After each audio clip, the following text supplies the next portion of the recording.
Hey guys, welcome to your channel in focus study. ये video BCOC 138 जो कि cost accounting है उसके रिगार्डिंग होने वाली है। इसमें हम चीज़ें क्या क्या डिस्कस करेंगे, प्रैक्टिकल के थ्योरी के सारे क्वेश्चन जो पेपर में आएंगे, ठीक है। सारे क्वेश्चन इसमें से आएंगे, ठीक है। एक दो क्वेश्चन अगर डिफर भी करता है कोई मैटर नहीं करता, आपको एक दो क्वेश्चन स्किप करने का ऑप्शन मिलता है, ठीक है। तो आप जो जो क्वेश्चन बताऊँगा सारे करने विथ आंसर डिस्कस करेंगे। पहले मैं सारे क्वेश्चन बता दूंगा, फिर नीचे वाले वीडियो में आंसर्स भी डिस्कस कर लेंगे हम, ठीक है। आंसर्स भी डिस्कस कर देंगे और आंसर भी मेंशन कर दूंगा मैं। फिर उसके बाद हम क्या डिस्कस करेंगे, आपके लिए एक बहुत अच्छा सरप्राइज़ है, ठीक है। मैंने सोचा आपको पसंद आएगा ये सरप्राइज़, जो कि है हमारा ये प्रैक्टिकल के क्वेश्चंस। प्रैक्टिकल के क्वेश्चन आपको जितना ज़्यादा प्रैक्टिस करने को मिलेगा उतना बेनिफिशियल है, इसलिए मैंने जो जो प्रैक्टिकल्स के क्वेश्चन थे, ठीक है, मटेरियल, लेबर, फिर क्या cost sheet, overhead, contract account, process account, model papers, फिर उसके बाद प्रीवियस ईयर सॉल्व, ठीक है, VVIP चैप्टर्स, ये सारी चीज़ें हमने इसमें डिस्कस करने वाले हैं इस वीडियो में, ठीक है। सो वीडियो को शुरू से लेकर लास्ट तक देखना ताकि आपके जो भी क्वेश्चंस हैं एक भी क्वेश्चन पेपर में ना छूटे और आप अच्छा स्कोर कर सको। देखो, मैं चाहता तो पेपर के एक दिन पहले वीडियो लाता, जैसे बहुत सारे लोग लाते हैं, तो इससे कोई बेनिफिट नहीं है। मेरे को आपका बेनिफिट सोचना है, ठीक है। आप इसमें जितनी प्रैक्टिस करोगे उतना अच्छे नंबर आएंगे, ठीक है। पेपर से एक दिन पहले वीडियो लाके क्या होता है, व्यूज़ आते हैं, कोई फ़ायदा नहीं उस व्यूज़ का, ठीक है। आप क्या करो, आप प्रैक्टिस करो, इसमें जितनी प्रैक्टिस करोगे उतने अच्छे स्कोर करोगे। ऑब्वियस बात है, प्रैक्टिकल एग्जाम है इसका, ठीक है। थ्योरी भी है, प्रैक्टिकल भी है, तो आपको एक दिन में कुछ नहीं होता, ठीक है। नंबर आ जाएंगे नॉर्मल से, उस पर क्या होगा, कुछ नहीं होगा। अच्छे से आप क्वेश्चंस कर लो, यहीं से क्वेश्चन आएंगे, आप भरोसा रखना, ठीक है। वीडियो स्टार्ट करते हैं, ठीक है। पहला क्वेश्चन देखते हैं हमारा।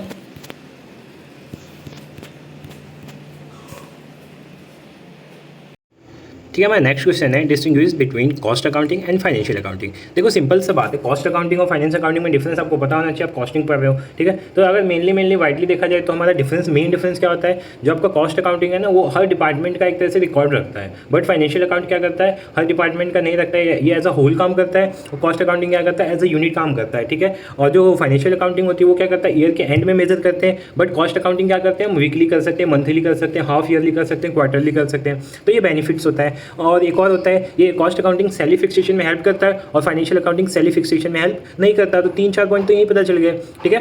नेक्स्ट है, what are the major advantage of cost accounting to manufacturing concern. Manufacturing जो कंपनीज होती हैं वो कॉस्ट अकाउंटिंग अगर कैरी करती हैं, ठीक है, अपने ऊपर अप्लाई करती हैं, तो उनको बेनिफिट क्या होगा। तो इसका भी ईजी पॉइंट है, हमने डिस्कस किया था प्रीवियस वीडियो में कि कॉस्ट अकाउंटिंग क्या होती है। लाइक कॉस्ट अकाउंटिंग से पहला फिक्सेशन ऑफ सेलिंग प्राइस में हेल्प होता है। अब सेलिंग प्राइस का है फिक्सेशन हो जाएगा तो उससे बेनिफिट क्या होगा, डिसीजन मेकिंग में हेल्प होगा। डिसीजन मेकिंग से क्या होगा, जो कंपनी है उसको ग्रो करने में हेल्प होगा, ठीक है। मैनेजमेंट को हेल्प होती है इससे, ठीक है। प्री डिसीजन लेने में हेल्प होती है, ठीक है। एस्टिमेट मतलब फ्यूचर एस्टिमेशन में हेल्प होती है। तो ये सारे पॉइंट्स आप इसमें लिख सकते हो, ठीक है। Narrate the essential factor to be considered while installing the cost accounting system. अब इसमें क्वेश्चन का मतलब क्या है कि कॉस्ट अकाउंट जब आप अपने ऑफिस में लगाते हो, फैक्ट्री में, जो जहाँ भी लगाना चाहते हो, तो आपको किन बातों का ध्यान रखना चाहिए। तो ये बहुत ईजी पॉइंट था, इसमें पॉइंट लिख के थोड़ा सा एक्सप्लेन कर दो। Like nature of company, company का नेचर क्या है, कंपनी में सूट करेगा नहीं करेगा, स्टाफ कैसे वहाँ के, क्योंकि कई जगह के स्टाफ एजुकेटेड नहीं होते, तो वो उस चीज़ को ना अप्लाई नहीं कर पाएंगे, ठीक है। तो आप कंपनी में टाइम वेस्ट होगा आपका, ठीक है। मैनेजमेंट कैसा है, उसका मैनेजमेंट सपोर्टिंग है या नहीं है, ठीक है। तो ये सारी चीज़ें आपको ध्यान में रखनी है, ठीक है। नेक्स्ट क्वेश्चन देखते हैं, what are the difficulty in installing cost system. अब डिफिकल्टी क्या है, ठीक है। तो मैं आपको एक ट्रिक बताता हूँ क्वेश्चन करने की। लाइक जो फैक्टर्स आपको ध्यान में रखना था, उसमें ध्यान नहीं रखोगे तो प्रॉब्लम्स बन जाएंगी। तो पहला हमने क्या किया था कि नेचर, तो यही है कि नेचर जो है ना वो डिसाइड नहीं कर पाते हम, ठीक है, कि हमारे बिजनेस का नेचर कौन सा है, और फिर उसके हिसाब से हम अप्लाई कर देते हैं और वो गलती हो जाती है। दूसरा क्या है, स्टाफ जो होते हैं वो इलिटरेट होते हैं, वो चीज़ों को समझ नहीं पाते, तो ये भी डिफिकल्टी है इसमें, ठीक है। और अगला क्या है, मैनेजमेंट का जो सपोर्ट नहीं मिलता, ठीक है। अपर जो मैनेजमेंट होता है उसका सपोर्ट नहीं मिलता, तो ये भी एक प्रॉब्लम्स होती है। और टाइम और पैसे बहुत ज़्यादा कंज्यूम करते हैं, कॉस्टिंग बहुत महंगी होती है। क्यों, क्योंकि ये वीकली करनी पड़ती है, weekly, monthly, quarterly, half yearly, ठीक है। तो इसमें भी पैसे बहुत ज़्यादा लगते हैं, ठीक है। और इसमें पूरे डिपार्टमेंट का रिकॉर्ड रखना होता है तो और पैसे लग जाता है और टाइम भी लगता है, ठीक है। होप आपको समझ में आ रहा हो, ठीक है। नेक्स्ट देखते हैं, व्हाट आर डिफिकल्टी, ये हो गया। लिमिटेशन ऑफ फाइनेंशियल अकाउंटिंग, तो ये हिस्टोरिकल होता है, नेचर में क्या होता है, हिस्टोरिकल होता है, ठीक है। इसमें प्रीवियस डाटा होते हैं, अभी करंट का नहीं होता। और ये एज अ होल काम करता है। होल का मतलब क्या हुआ, ये पूरी कंपनी की इन्फॉर्मेशन देता है, ठीक है। ये as a group, as a individual की इन्फॉर्मेशन नहीं देता। लाइक मैं पूछूं कि हाँ सेलिंग डिपार्टमेंट का क्या हाल है, ठीक है, और मैन्युफैक्चरिंग डिपार्टमेंट का क्या हाल है, उसके अंदर जो हमारा मान लो हम कुछ मैन्युफैक्चर कर रहे हैं, ठीक है, तो हम मान लो बुक्स कर रहे हैं, कॉपी कर रहे हैं, पेन कर रहे हैं, तो ये पर्टिकुलर बुक्स, कॉपी, पेन का रिकॉर्ड नहीं रखेगा। बट कॉस्टिंग में क्या होता है, पर्टिकुलर चीज़ों का ध्यान रखते हैं, जो कि हमने पढ़ा था ना, एक याद नहीं आ रहा मुझे, ठीक है, मैं बाद में बता दूंगा आपको, देख के भी बताऊंगा, ठीक है, उसको क्या बोलते हैं, ठीक है, तो उसमें सारी चीज़ों को नोट करके रखते हैं। अगला क्वेश्चन है what are the requisites of an effective system of costing, ठीक है, क्या क्या जरूरतें होती हैं इफेक्टिव सिस्टम ऑफ कॉस्टिंग का। अगला question explain various method of costing, ये बहुत इंपॉर्टेंट क्वेश्चन है, इससे आपके दो क्वेश्चन एक दो क्वेश्चन बनते ही बनते हैं। एक तो शॉर्ट नोट में तो कंफर्म आना है, ठीक है, लिख के ले लो, शॉर्ट नोट में कंफर्म आता है इनमें से क्वेश्चन, और उसके बाद क्वेश्चन ऐसे भी आ जाता है, ठीक है, कौन कौन से मेथड होते हैं। अब कौन कौन से मेथड होते हैं ये हमने बहुत अच्छे से वीडियो में डिस्कस किया है, ठीक है, प्रीवियस वीडियो में हमने अच्छे से डिस्कस किया है, ठीक है, मैं आपको इस पर दिखा भी देता हूँ, प्रीवियस वीडियो इसकी अवेलेबल है हमारे ग्रुप में, ठीक है, ठीक है। तो आप जैसे हमारे चैनल में आओगे, ठीक है, इनफोकस स्टडी पता है आपको, ठीक है, तो यहाँ पे प्लेलिस्ट का ऑप्शन आएगा, ठीक है, अब प्लेलिस्ट में आपको यहाँ पे सर्च करना है, ठीक है, यहाँ पे इसको स्क्रॉल करना, ठीक है, ये सबकी प्लेलिस्ट मैंने बना रखी है ताकि आपको दिक्कत ना हो, बट आप फिर भी पूछते हो, ठीक है, तो यहाँ पे आप आओगे ECO 10 पे, ठीक है, AMK ECO 10 ECO 11 सारी वीडियोस अवेलेबल है, मोस्ट ऑफ जो हैं वो सब मैंने अवेलेबल करा रखी है, ठीक है। तो ये ECO 10 पे आपको आना है, यहाँ पे देखो कितनी वीडियो है, 1 2 3 4 5 वीडियो अवेलेबल है, ठीक है, इंपॉर्टेंट क्वेश्चन प्रैक्टिकल्स। और देखो ये पता है इसमें क्वेश्चन क्या होता है, आप सोचोगे दिसंबर की है, नहीं, ठीक है, इग्नू में क्या होता है रिपीट होते हैं क्वेश्चन, तो आपको समझ में तो आएगा ना क्या चीज़ें पेपर में आती हैं, ठीक है, तो आप ये वीडियो जरूर देखिए, अगर पूछ रहे हो आप इंपॉर्टेंट क्वेश्चन तो उससे पहले ये वीडियो देख के जरूर जाना, ठीक है। चलते हैं अपने क्वेश्चंस पे, ठीक है, तो हम क्वेश्चन क्या देख रहे थे, explain various method of costing, कौन कौन से मेथड होते हैं। देखो मेनली अगर देखा जाए ना, इसको ऊपर ही हम अगर क्लासीफाई करें तो दो होते हैं, एक तो हमारा कंटिन्यूअस होता है और एक हमारा जो नॉर्मल होता है वो होता है। कंटिन्यूअस में क्या होता है, जो जिसका प्रोसेसिंग चलता रहता है, ठीक है, और एक होता है जो हम कॉन्ट्रैक्ट मिलने पर करते हैं, ठीक है, तो वो ज़्यादा नहीं पूछता आपको, simply job costing, contract costing, process costing, batch costing, unit costing, ये आपको याद रखना है, ठीक है, ये मेन है हमारे, ये आपको याद रखना है, ठीक है। इनकी मैंने डेफिनेशन सब समझा रखा है विद एग्जाम्पल बहुत अच्छे तरीके से प्रीवियस वीडियो में, तो आप जाके देख सकते हो, ठीक है, मैं सारी वीडियो की लिंक डिस्क्रिप्शन में दे दूँगा, कमेंट सेक्शन में दे दूँगा, देख लेना। Next question, what are the advantage and disadvantage of centralised purchase system, explain briefly, ठीक है। सेंट्रलाइज्ड परचेज सिस्टम मतलब जो परचेज क्या करता है, टॉप मैनेजमेंट करता है, तो उसकी क्या एडवांटेज है और क्या डिसएडवांटेज, हर चीज़ की एडवांटेज डिसएडवांटेज होती है, तो आपको सारी पढ़नी है, ठीक है। देखो अपर लेवल के जो मैनेजमेंट होगा वो जब अगर परचेज करता है तो क्या दिक्कत क्या हो सकती है, और अच्छा क्या हो सकता है, उनको नॉलेज होती है चीज़ों की, ठीक है, तो वो एक तरह से अपनी नॉलेज का यूज़ करेंगे वहाँ पे। बट अगर लोअर लेवल की करते हैं तो उनको डिपार्टमेंट की नॉलेज होती है ना, अपर लेवल वाले इतना ध्यान देते नहीं है as compare to lower level. तो लोअर लेवल वालों का बेनिफिट होता है कि वो उन चीज़ों को देख रहे हैं, प्रैक्टिकली देख रहे हैं, तो उनको ज़्यादा पता है। फिर उसके बाद explain ABC analysis for inventory control with the head of suitable example, बहुत इंपॉर्टेंट क्वेश्चन है और इसको मैंने बहुत अच्छी तरीके से समझाया, ठीक है, प्रीवियस वीडियो में आप देख लेना, ठीक है, मैंने बहुत अच्छी तरीके से समझाया, आपको समझ में आ जाएगा। ए का मतलब हो वैल्यू किसकी ज़्यादा है, सबसे पहले कौन आता है A, फिर B, फिर C, सबसे इंपॉर्टेंट A होता है, फिर उसके बाद B होता है और फिर सबसे कम C होता है। तो मान लो A में आता है डायमंड की वैल्यू बहुत ज़्यादा होती है तो उसकी केयर भी ज़्यादा करेंगे। फिर आता है गोल्ड की वैल्यू डायमंड से थोड़ी सी कम होती है तो उसमें केयर कम करेंगे। बट C जो है हमारा है वो मान लो लोहे की वैल्यू बहुत कम होती है तो उसकी केयर नहीं करेंगे। आप मान लो आप कंपनी खोल रखी है आपने, ठीक है, एक जगह आपने हीरे रख रखे हैं, एक जगह डायमंड और एक जगह लोहा, तो आप सिक्योरिटी किसकी बढ़ाएंगे, डायमंड की बढ़ाएंगे, ऑब्वियसली बात है एक ही बढ़ाएंगे। भले ही आपका एक डायमंड हो बट उसकी सिक्योरिटी आप उसके एक या दो बंदे रखेंगे उसको देखने के लिए, ठीक है, और लोहा भले ही आपका 20 किलो है फिर भी आप उसके लिए कोई रखेंगे नहीं, ठीक है। तो ये होता है कि हम किस पे ज़्यादा ध्यान देते हैं, तो वही ABC एनालिसिस होता है फॉर इन्वेंट्री कंट्रोल। अगर नहीं समझ में आया तो प्रीवियस वीडियो देख लो। State the advantage and disadvantage of time waste system, also explain is time. देखिए टाइम वेस्ट सिस्टम क्या होता है, बहुत इंपॉर्टेंट क्वेश्चन है और उसके सारे टाइप आपको करके जाने हैं। फिर explain main feature of Taylor's different rate piece rate system, ये भी उसी के अंदर आता है, ये भी कर देना आप। What do mean by perpetual inventory, बहुत अच्छा क्वेश्चन है, रिपीट होता है क्वेश्चन काफ़ी ज़्यादा, तो इसको भी आप कर लेना। परपेचुअल इन्वेंट्री क्या होता है, ठीक है। अगर आपको आंसर नहीं मिलते तो आप ग्रुप में टेक्स्ट करना, मैं ट्राई करूँगा आपको आंसर देने की, ठीक है। वहाँ पर आप मेरे को टेक्स्ट कर सकते हो, ठीक है, वीडियो में कमेंट कर सकते हो, मैं यहाँ पे आंसर आपको दे दूँगा, ठीक है, मैं आपकी सारी हेल्प कर दूँगा। बट एक कंडीशन है, आप वीडियो को देखो तो सही, ठीक है, वीडियो को बिना देखे स्किप कर देते हो, ठीक है, तो हमें भी अच्छा नहीं लगता ना कि वीडियो पे वॉच टाइम मतलब कोई देख नहीं रहा है हमारी वीडियो, ठीक है, इतनी मेहनत कर रहे हैं, ठीक है, PDF बनाने में मेहनत लगती है, ठीक है, आपको लगता होगा कि हम ऐसे ही करते हैं लेकिन मेहनत लगती है, ठीक है।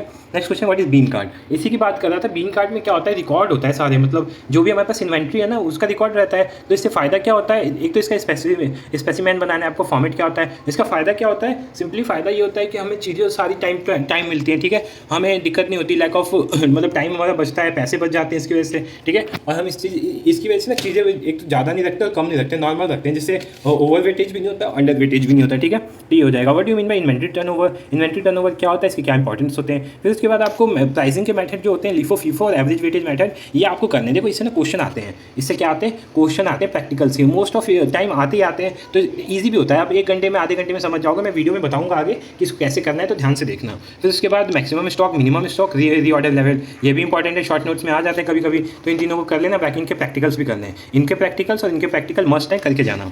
नेक्स्ट है what do you mean by ideal time, how are how are wages paid for idle time treatment in cost accounting, what are its cause? ठीक है. नेक्स्ट क्वेश्चन है, what do you mean by labour turnover, what are its main cause, how can we resolve it. ठीक है, labour turnover क्या होता है, इसके main cause क्या होता है, इसको कैसे रिजॉल्व कर सकते हैं. फिर डिफाइन फॉलोइंग, स्टोर रिकॉर्ड हो गया, जॉइंट प्रोडक्ट हो गया, ठीक है, सर्विस कॉस्टिंग, फ्रिंज बेनिफिट हो गया, टाइम कीपिंग हो गया, स्टोर कीपिंग हो गया, bill of material, abnormal loss हो गया, ठीक है, ऑब्जर्वेशन ऑफ फैक्ट्री ओवरहेड, ठीक है, कॉस्ट यूनिट हो गया, कॉस्ट सेंटर हो गया. कॉस्ट यूनिट कॉस्ट सेंटर में से क्वेश्चन आता है हर बार. ठीक है, ग्रुप बोनस हो गया, क्या रोवन प्लान हो गया, पेरोल अकाउंटिंग हो गया, कॉस्ट शीट. सो जो न्यू स्टूडेंट्स हैं जिन्होंने ओल्ड वीडियो नहीं देखी है उनके लिए मैं क्या करता हूँ, आंसर्स भी ऐड कर देता हूँ. ठीक है, मैंने इसी वीडियो में आंसर्स भी ऐड कर दिए हैं, सो आप आंसर्स इजीली एक्सेस कर सकते हो. ठीक है, सो मैंने आंसर्स ऐड कर दिए. इन आंसर्स के बाद अगर आपको आंसर्स नहीं देखने तो आप वीडियो को आगे कर सकते हो. ठीक है, आंसर्स नहीं देखने वीडियो को आगे कर दो. आगे आपको क्या मिलेगा, आगे आपको प्रैक्टिकल क्वेश्चन में डिस्कस करेंगे, प्रैक्टिकल क्वेश्चन कैसे आते हैं, कौन कौन से हैं, और कुछ क्वेश्चन मैं भी बता दूंगा इसी ट्रिक जो होते हैं करने के उन क्वेश्चन को. ठीक है, और बाकी इसके बाद में वीडियो अपलोड कर दूंगा. ठीक है, तो आप देख सकते हो. ठीक है, आप अभी क्या करो, आप अभी थ्योरी के आंसर्स देख लो. ठीक है, मोस्ट ऑफ क्वेश्चन के मैंने आंसर डिस्कस कर रखे हैं, तो मैं भी आप इसमें ऐड कर देता हूँ, आप देख लो आंसर्स.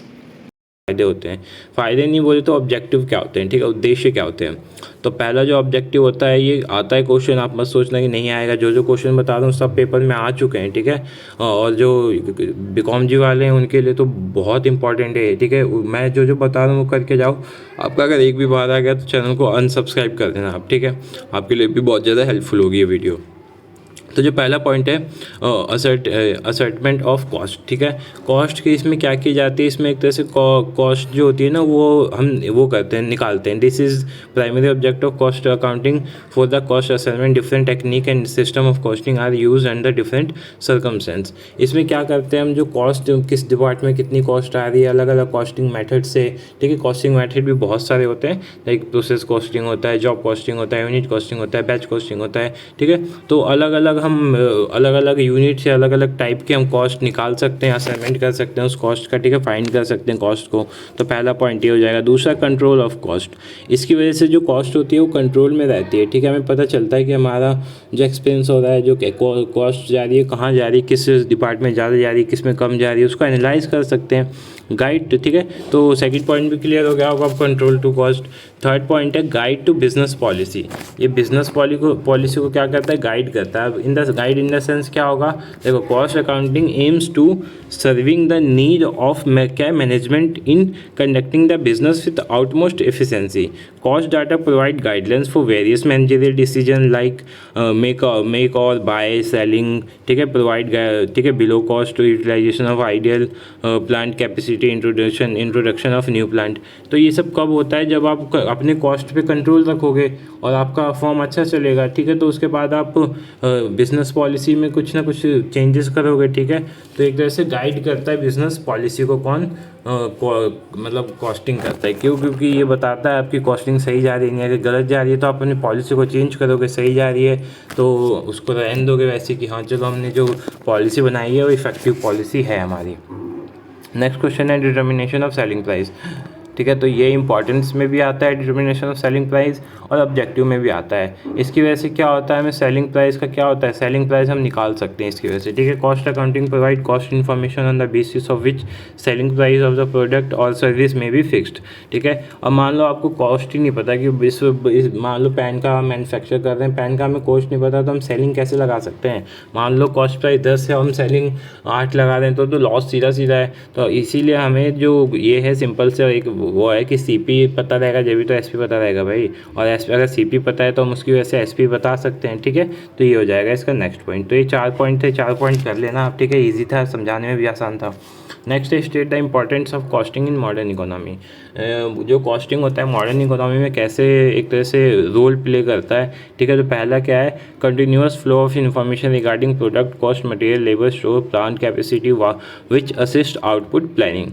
क्या करता है, कंटिन्यूअस फ्लो बना के रखता है. कौन बना के रखता है, कॉस्टिंग. ठीक है, सेकंड फ्लो क्या है, identification of unproductive activities, losses of wastage resource. ठीक है, obsolete machinery, point of inefficiency which demand a quick remedial action.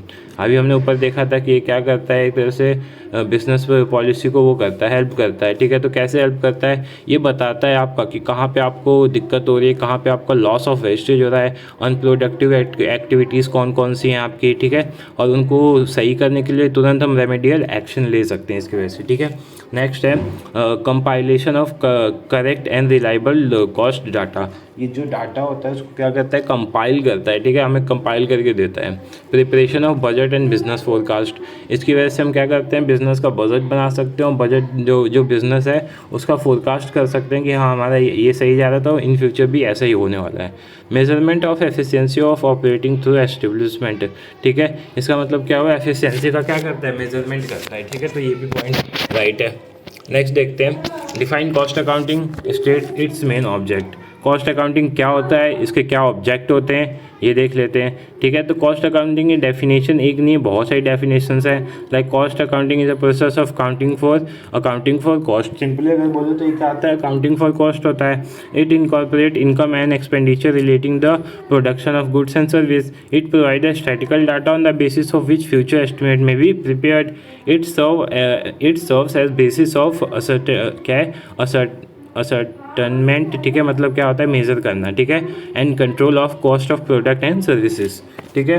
Next क्या है, it involve function analysis, recording, establishment of budget, standard comparison and reporting, ठीक है। तो ये सब definition में ही आती हैं, तो आप 3-4 पॉइंट याद देखो, क्योंकि ना ये क्वेश्चन आपका बीकॉम जी वालों में क्या आता है, 20 नंबर का आएगा, ठीक है। तो 20 नंबर में आपको थोड़ा ज़्यादा लिखना होगा, ठीक है। इको 10 वालों का तो ठीक है, उनको तो थोड़ा बहुत लिखना होता है क्योंकि उनको नंबर कम चाहिए होते हैं, बट बीकॉम जी वालों का क्या होता है, उनको ज़्यादा लिखना होता है, ठीक है, तो उनके लिए ज़्यादा वो चाहिए होता है, ठीक है। तो आप देख लेना, ठीक है, डेफिनेशन जितना ज़्यादा लिख सको, जितना उसके अंदर पॉइंट्स लिख सको, उतना इनफ रहेगा वो।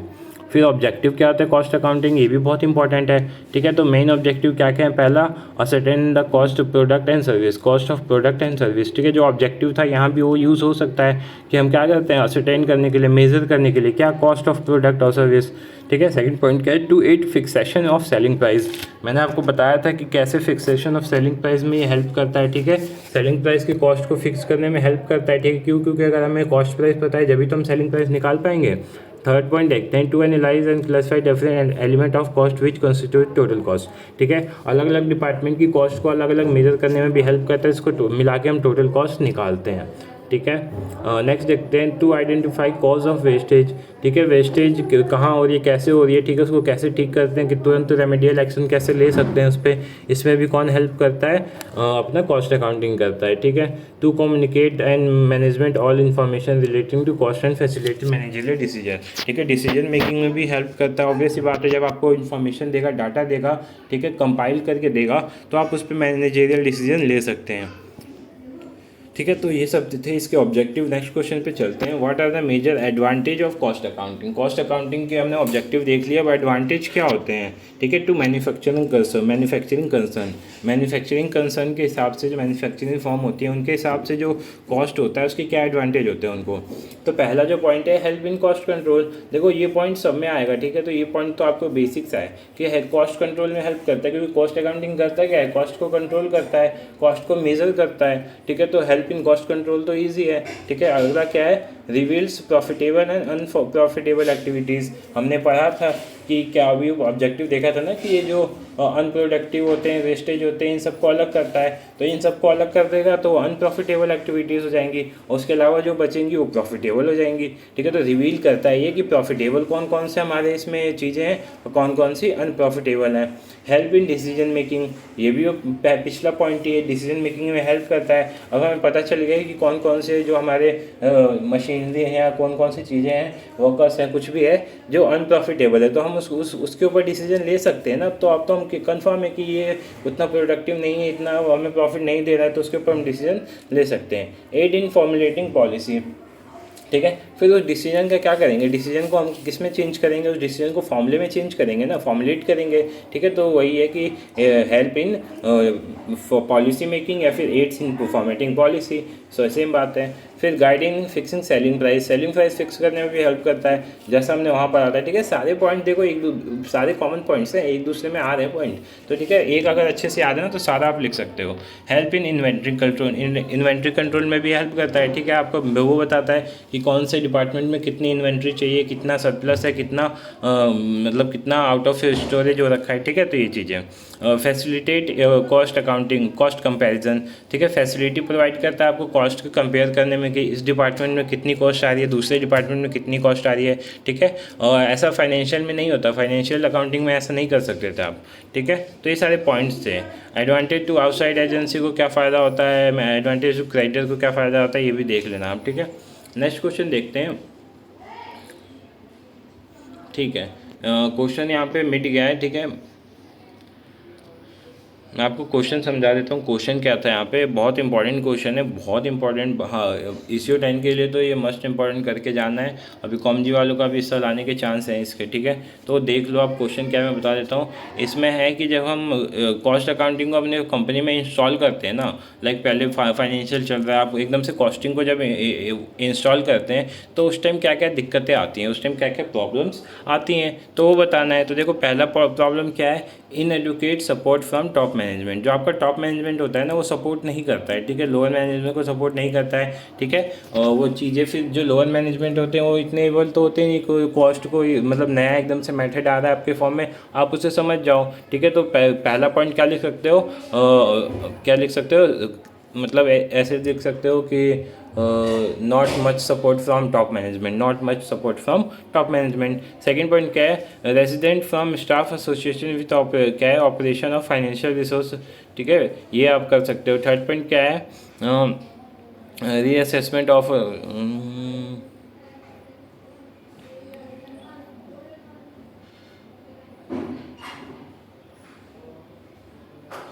ठीक है, सिंपल सा है ये भी पॉइंट, ठीक है। पॉइंट एक इसमें दिक्कत होती है, हो गया, ठीक है। इसमें क्या होता है कि इसमें ना देख, अब फाइनेंशियल अकाउंटिंग तो आपकी चल ही रही थी, अब उसमें एक और चीज़ आपने ऐड कर दी, कॉस्ट अकाउंटिंग, ठीक है। तो जो वर्कलोड होता है वो क्या होता है, ज़्यादा हो जाता है, फिर लोग इससे भागने की कोशिश करते हैं, ठीक है।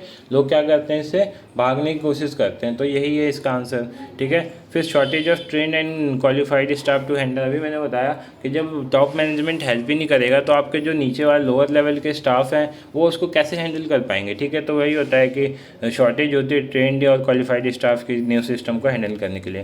कॉस्ट बहुत ज़्यादा आती है, ठीक है। जब हम कॉस्टिंग मेथड को कंपनी में इंट्रोड्यूस करते हैं, लगाते हैं, तो उस टाइम कॉस्ट बहुत ज़्यादा आती है, ठीक है। तो ये भी इसका एक डिफ़िकल्टी में आता है। अब बाकी ये financial accounting procedure are generally design to ascertain the particular profit और loss, but there are important limitation and deficiency in system, ठीक है। फाइनेंशियल अकाउंटिंग की क्या लिमिटेशन होती है ये आप कर लेना, ठीक है। ये मैं नहीं बता रहा, ये आप कर सकते हो, ईजी है, ठीक है। ज़्यादा मैं चलो समझा ही देता हूँ। पहला क्या है, provide information about business as a whole, ठीक है। ये क्या करता है, जो इन्फॉर्मेशन है वो क्या प्रोवाइड करता है, एज अ होल प्रोवाइड करता है, ठीक है। Financial account provide information about profit loss cost etcetera of the collective activities of a business as whole. It does not give data regarding to cost department, क्या है, products process, ठीक है, processes and sales strategy. मतलब ये क्या करता है, एक तरह से ना कंबाइंड डाटा पेश करता है। ज़्यादा डीपली डाटा मान लो मुझे चाहिए कि हाँ बताओ कि मैन्युफैक्चरिंग वाले डिपार्टमेंट में कितनी कॉस्ट आ रही है, तो ये नहीं बताता है, ठीक है। ये क्या करता है, एक तरह से होल डाटा प्रोवाइड करता है, ठीक है। ये जैसे पूरी स्कूल का डाटा प्रोवाइड करेगा, एक क्लास का डाटा प्रोवाइड नहीं करता है। ऐसे आप समझ सकते हो कि पूरे स्कूल का डाटा प्रोवाइड करेगा, एक क्लास का डाटा प्रोवाइड नहीं करेगा। बट कॉस्ट अकाउंटिंग क्या करता था, कॉस्ट अकाउंटिंग हर क्लास में जाके वो कॉस्टिंग करता था, मतलब अकाउंटिंग करेगा, ठीक है। तो पूरी क्लास, मतलब सारी क्लास की सेपरेट उसके पास डाटा होता है, उसी डाटा को कंपाइल करके टोटल कॉस्ट निकाल लेता है वो, ठीक है। तो ये पॉइंट था। हिस्टोरिक इन नेचर, ये हिस्टोरिक होता है, ठीक है। Financial accounting historic since the data are summarised only at the end of accounting period, ठीक है। जब हम प्रॉफिट एंड लॉस निकालते थे, ठीक है, फाइनेंशियल अकाउंटिंग होती है, तो उसमें क्या होता है, जो सारी चीज़ें कैलकुलेट कब होती है, लास्ट में कैलकुलेट होती है ना, तो ये हिस्टोरिक होता है। और जो कॉस्ट अकाउंटिंग होता है वो हिस्टोरिक नहीं होता है, ठीक है। No objective classification of cost, objective classification नहीं होता है। No information for fixation of selling price, जैसा जहाँ पे हम कॉस्ट अकाउंटिंग में फिक्सेशन में हेल्प करता था हमें, ठीक है। एसपी सेलिंग प्राइस को का प्राइस फिक्स करने में हेल्प कौन करता था, कॉस्ट अकाउंटिंग। बट ये मतलब फाइनेंशियल अकाउंटिंग हेल्प ऐसा कुछ नहीं करता है, ठीक है। तो ये देख लेना आप, ठीक है। बहुत सारे पॉइंट है वो देख सकते हो आप। नेक्स्ट है और discuss various factors that are taken into consideration while the installing of costing system in an organisation. अभी हमने पढ़ा डिफ़िकल्टी क्या आती है, अब हम पढ़ेंगे कौन कौन से मतलब फैक्टर्स हैं जिन्हें हमें ध्यान में रखना चाहिए कब कॉस्ट अकाउंटिंग इंस्टॉल करते टाइम। तो ये दोनों साथ में भी पूछ लेते हैं क्वेश्चन कि what are the factor considered well installing costing system, what are the difficulty in it, ठीक है। तो दोनों क्वेश्चन साथ में आ सकता है 10-10 नंबर के, ठीक है। तो क्या क्या चीज़ें ध्यान में रखना आता है, पहला ऑब्जेक्टिव ऑफ कॉस्टिंग सिस्टम का ऑब्जेक्टिव ऑब्जेक्टिव क्या है, किस लिए आप इंस्टॉल कर रहे हो ये। दूसरा नेचर ऑफ बिजनेस, आपका बिजनेस का नेचर कैसा है, आपके बिजनेस के नेचर में सूट कर भी रहा है या नहीं कर रहा है, ठीक है, आप ऐसे लगवा दे रहे हो। क्वालिटी ऑफ मैनेजमेंट, अभी हमने पढ़ा था डिफिकल्टी में कि मैनेजमेंट जो होता है वो सपोर्ट नहीं करता है, ठीक है, तो आपको ऐसे मैनेजमेंट होना चाहिए जो क्या करे, लोअर लेवल को सपोर्ट करे, उन्हें गाइड करे, ठीक है। Size and type of organisation, ठीक है, साइज और टाइप भी बहुत मैटर करता है कि क्या आपके मतलब आपके साइज़ के हिसाब से कॉस्ट अकाउंटिंग ठीक बैठेगी या नहीं बैठेगी। Technique expect of business, technical expect कैसा है, ठीक है, टेक्निकल टर्म्स वहाँ कंपनी में यूज़ होते हैं कि नहीं होते हैं, ठीक है। Attitude and behaviour of staff, ठीक है, स्टाफ का हमने पढ़ा था कि स्टाफ अगर लैक ऑफ शॉर्टेज होता है स्टाफ का, क्यों, क्योंकि उनको नॉलेज ही नहीं होती इस चीज़ की, ठीक है। Impact different operation on variable expenses, ठीक है, एक्सपेंस भी बहुत ज़्यादा होता है तो आपको उसके लिए पहले से रेडी होगा, ठीक है, तो ये देख लेना पॉइंट्स आप, ये हो जाएगा। नेक्स्ट चैप्टर आते हैं, ठीक है, फर्स्ट चैप्टर के जो इंपॉर्टेंट क्वेश्चन थे मैंने सारे डिस्कस कर लिए। अब आते हैं हम अपना मेथड ऑफ कॉस्टिंग, ठीक है, मेथड ऑफ कॉस्टिंग क्या कितने कितने होते हैं, मतलब कॉस्टिंग के कौन कौन से मेथड्स होते हैं वो देख लेते हैं हम, ठीक है। तो देखो कॉस्टिंग के ना अगर मेथड देखा जाए तो इसके लिए मैं आपको चार्ट दिखाऊंगा, ठीक है। उस चार्ट में मैंने पूरा मेथड के जो मतलब कॉस्टिंग के जो मेथड है वो अच्छे से समझा रखा है, ठीक है, तो मैं वो एक बार दिखा देता हूँ वो, ठीक है। तो मेथड देखते हैं, देखो ये मैंने प्रीवियस वीडियो में भी डिस्कस किया था, एक बार और डिस्कस कर लेते हैं मेथड कौन कौन से होते हैं कॉस्टिंग के, ठीक है। तो दो मेथड होते हैं, पहला क्या होता है स्पेसिफिक ऑर्डर कॉस्टिंग और दूसरा कंटिन्यूअस ऑपरेटिंग कॉस्टिंग। अब इन दोनों में क्या डिफरेंस होता है, देखो स्पेसिफिक क्या होता है जब हम किसी खास काम किसी खास ऑर्डर के लिए करते हैं, और कंटिन्यूअस क्या होता है जो हम करते रहते हैं, हमेशा करना होता है, ठीक है, उसमें हमें किसी पर्टिकुलर ऑर्डर की ज़रूरत नहीं होती है, ठीक है। जैसे कॉन्ट्रैक्ट में क्या होता है, जब आपको कॉन्ट्रैक्ट मिलता है जब भी तो आप उस चीज़ को बनाते हो ना, बिना कॉन्ट्रैक्ट मिले आप पता चले रोड पे जाके गिट्टी बालू गिराए जा रहे हो, ठीक है, तो नहीं, ठीक है। तो स्पेसिफिक में क्या होता है जब आपको ऑर्डर मिलेगा जब भी आप वो चीज़ स्टार्ट करते हो। कंटिन्यूअस में क्या होता है जो आप करते रहते हो, लाइक आपका बिस्कुट का क्या है, बिस्कुट की फैक्ट्री है तो आप बिस्कुट तो हमेशा बनाओगे ना, ठीक है, आपकी चाय की कंपनी चाय तो हमेशा बनाओगे, तो कंटिन्यूअस प्रोसेस होता है, इसमें कौन सा ऑर्डर है ना ऑर्डर की बात है, ठीक है। तो ये सब होते हैं इसके दो मेथड, ठीक है। इन दोनों के अंदर भी होते हैं जॉब कॉस्टिंग, बैच कॉस्टिंग और कॉन्ट्रैक्ट कॉस्टिंग। प्रोसेस कॉस्टिंग किस में होता है, कंटिन्यूअस में होता है, यूनिट कॉस्टिंग होता है और ऑपरेटिंग कॉस्टिंग होता है, ठीक है। अब इसमें से इंपॉर्टेंट क्या है जो बहुत ज़्यादा इंपॉर्टेंट है, job costing, batch costing, contract costing का तो एक अलग से न्यूमेरिकल क्वेश्चन आता है, प्रोसेस कॉस्टिंग का भी न्यूमेरिकल क्वेश्चन आता है, यूनिट कॉस्टिंग और ऑपरेटिंग कॉस्टिंग इतना इंपॉर्टेंट नहीं है तो स्किप भी कर सकते हो, बाकी ये चारों आपको अच्छे से करना है, ठीक है। जॉब कॉस्टिंग के बस डेफिनेशन याद करनी है, बाकी कुछ नहीं, न्यूमेरिकल नहीं आता है। बैच कॉस्टिंग से भी न्यूमेरिकल नहीं आता है। कॉन्ट्रैक्ट कॉस्टिंग और प्रोसेस कॉस्टिंग से न्यूमेरिकल क्वेश्चन आते हैं, ठीक है। दोनों पे कॉन्ट्रैक्ट बना मतलब दोनों के अकाउंट बनाने के लिए आते हैं और जो कि बहुत ज़्यादा ईजी होते हैं, मैं आपको समझा दूंगा अकाउंट बनाना भी, ठीक है। आप लोग वीडियो पे रिस्पॉन्स ही नहीं देते सही, ठीक है, तो बनाने का मन भी नहीं करता है, ठीक है। रिस्पॉन्स अगर अच्छा आता तो मैं बनाता भी, ठीक है। इतनी मेहनत करो और कोई रिस्पॉन्स ना आए वीडियो पे तो अच्छा नहीं लगता ना हमें भी, ठीक है। तो ये इसके पार्ट्स होते हैं। अब इसके अंदर तो थोड़ी चीज़ें देख लेते हैं। जॉब कॉस्टिंग में क्या होता है, ठीक है, परफॉर्म अंडर स्पेसिफिक क्या है, instruction of A individual customer, ठीक है, किसी भी इंडिविजुअल कस्टमर के क्या होता है उसके अंडर में बनाते हैं हम, ठीक है। Every customer has special test preference और स्पेंडिंग पावर नॉट कंपेरेबल, इसको कंपेयर नहीं कर सकते, नॉन रिपीटेबल, रिपीट भी नहीं करते, ठीक है। Each job has unique feature. अब इसमें क्या होता है हम अलग अलग कस्टमर के हिसाब से अलग अलग चीज़ें इसमें परफॉर्म करते हैं और इसका टाइम ड्यूरेशन क्या होता है बहुत छोटा होता है। ये फैक्ट्री के अंदर ही बनाया जाता है। मान लो कोई आपका कस्टमर है, उसने बोला कि मेरे को ये बनवाना है, इसका ऑर्डर देना है, तो आप उसमें लग गए, ठीक है, तो वो होता है। तो फैक्ट्री के अंदर होता है। Work start after receiving the order, जब तक ऑर्डर नहीं आता जब तक आप काम स्टार्ट नहीं करते। तो जॉब कॉस्टिंग का समझ गए हो क्या आप। अगला है बैच कॉस्टिंग। बैच कॉस्टिंग क्या आता है, batch is the number of small order pass through the factory in a group, ठीक है। इसमें ग्रुप में देखो वो जो होता था जॉब कॉस्टिंग होता था वो क्या होता था, ग्रुप में नहीं होता था, बट जॉब कॉस्टिंग का ही एक तरह से अगला ग्रुप है जो वो बैच कॉस्टिंग है। क्यों, क्योंकि इसमें ग्रुप कर देते हैं। जॉब कॉस्टिंग को ही क्या करते हैं, ग्रुप में डाल देते हैं। Cost of each batch is calculated separately, ठीक है। अलग अलग बैच का कॉस्ट अलग अलग कैलकुलेट किया जाता है। Each batch is taken as one cost unit, ठीक है। कॉस्ट पर यूनिट का फॉर्मूला क्या होता है, कॉस्ट ऑफ बैच और नंबर ऑफ यूनिट, ठीक है। तो ये होता है। अगला देखते हैं कॉन्ट्रैक्ट। कॉन्ट्रैक्ट में क्या होता है, इसमें बहुत ज़्यादा पैसे इन्वॉल्व होते हैं, ठीक है।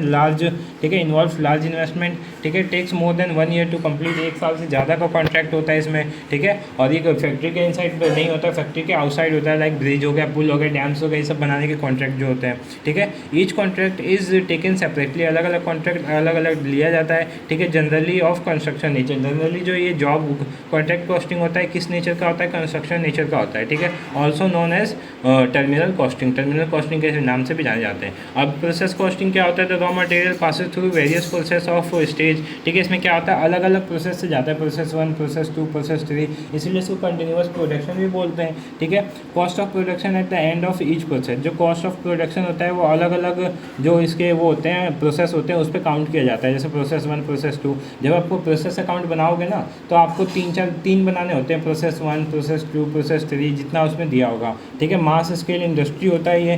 कॉस्ट पर यूनिट का फॉर्मूला क्या होता है, टोटल कॉस्ट ऑफ प्रोडक्शन अपन में नंबर ऑफ यूनिट प्रोड्यूस, ठीक है। तो ये था, ये समझा दिया मैंने। अब एक और क्वेश्चन है जो आपको करना है, क्या फाइनेंशियल अकाउंटिंग और कॉस्ट अकाउंटिंग में डिफरेंस, ये भी बहुत बार पूछा गया है। फाइनेंशियल अकाउंटिंग कॉस्ट अकाउंटिंग में डिफरेंस क्या होता है, तो पहला जो डिफरेंस है, main purpose of financial accounting is to tell about profit, ये प्रॉफिट के लिए काम करता है। कॉस्ट अकाउंटिंग किस लिए काम करता है, main purpose of cost accounting to provide cost information to customer या फिर जो फॉर्म है किसी को भी, ठीक है। ये कंट्रोल क्या होता है इसमें, फाइनेंशियल अकाउंटिंग में जो कंट्रोल होता है वो किस पे होता है, कैश फ्लो पे होता है। और कॉस्ट अकाउंटिंग में कंट्रोल किस पे होता है, कॉस्ट पे होता है, लेबर पे होता है, एक्सपेंस पे होता है, ठीक है।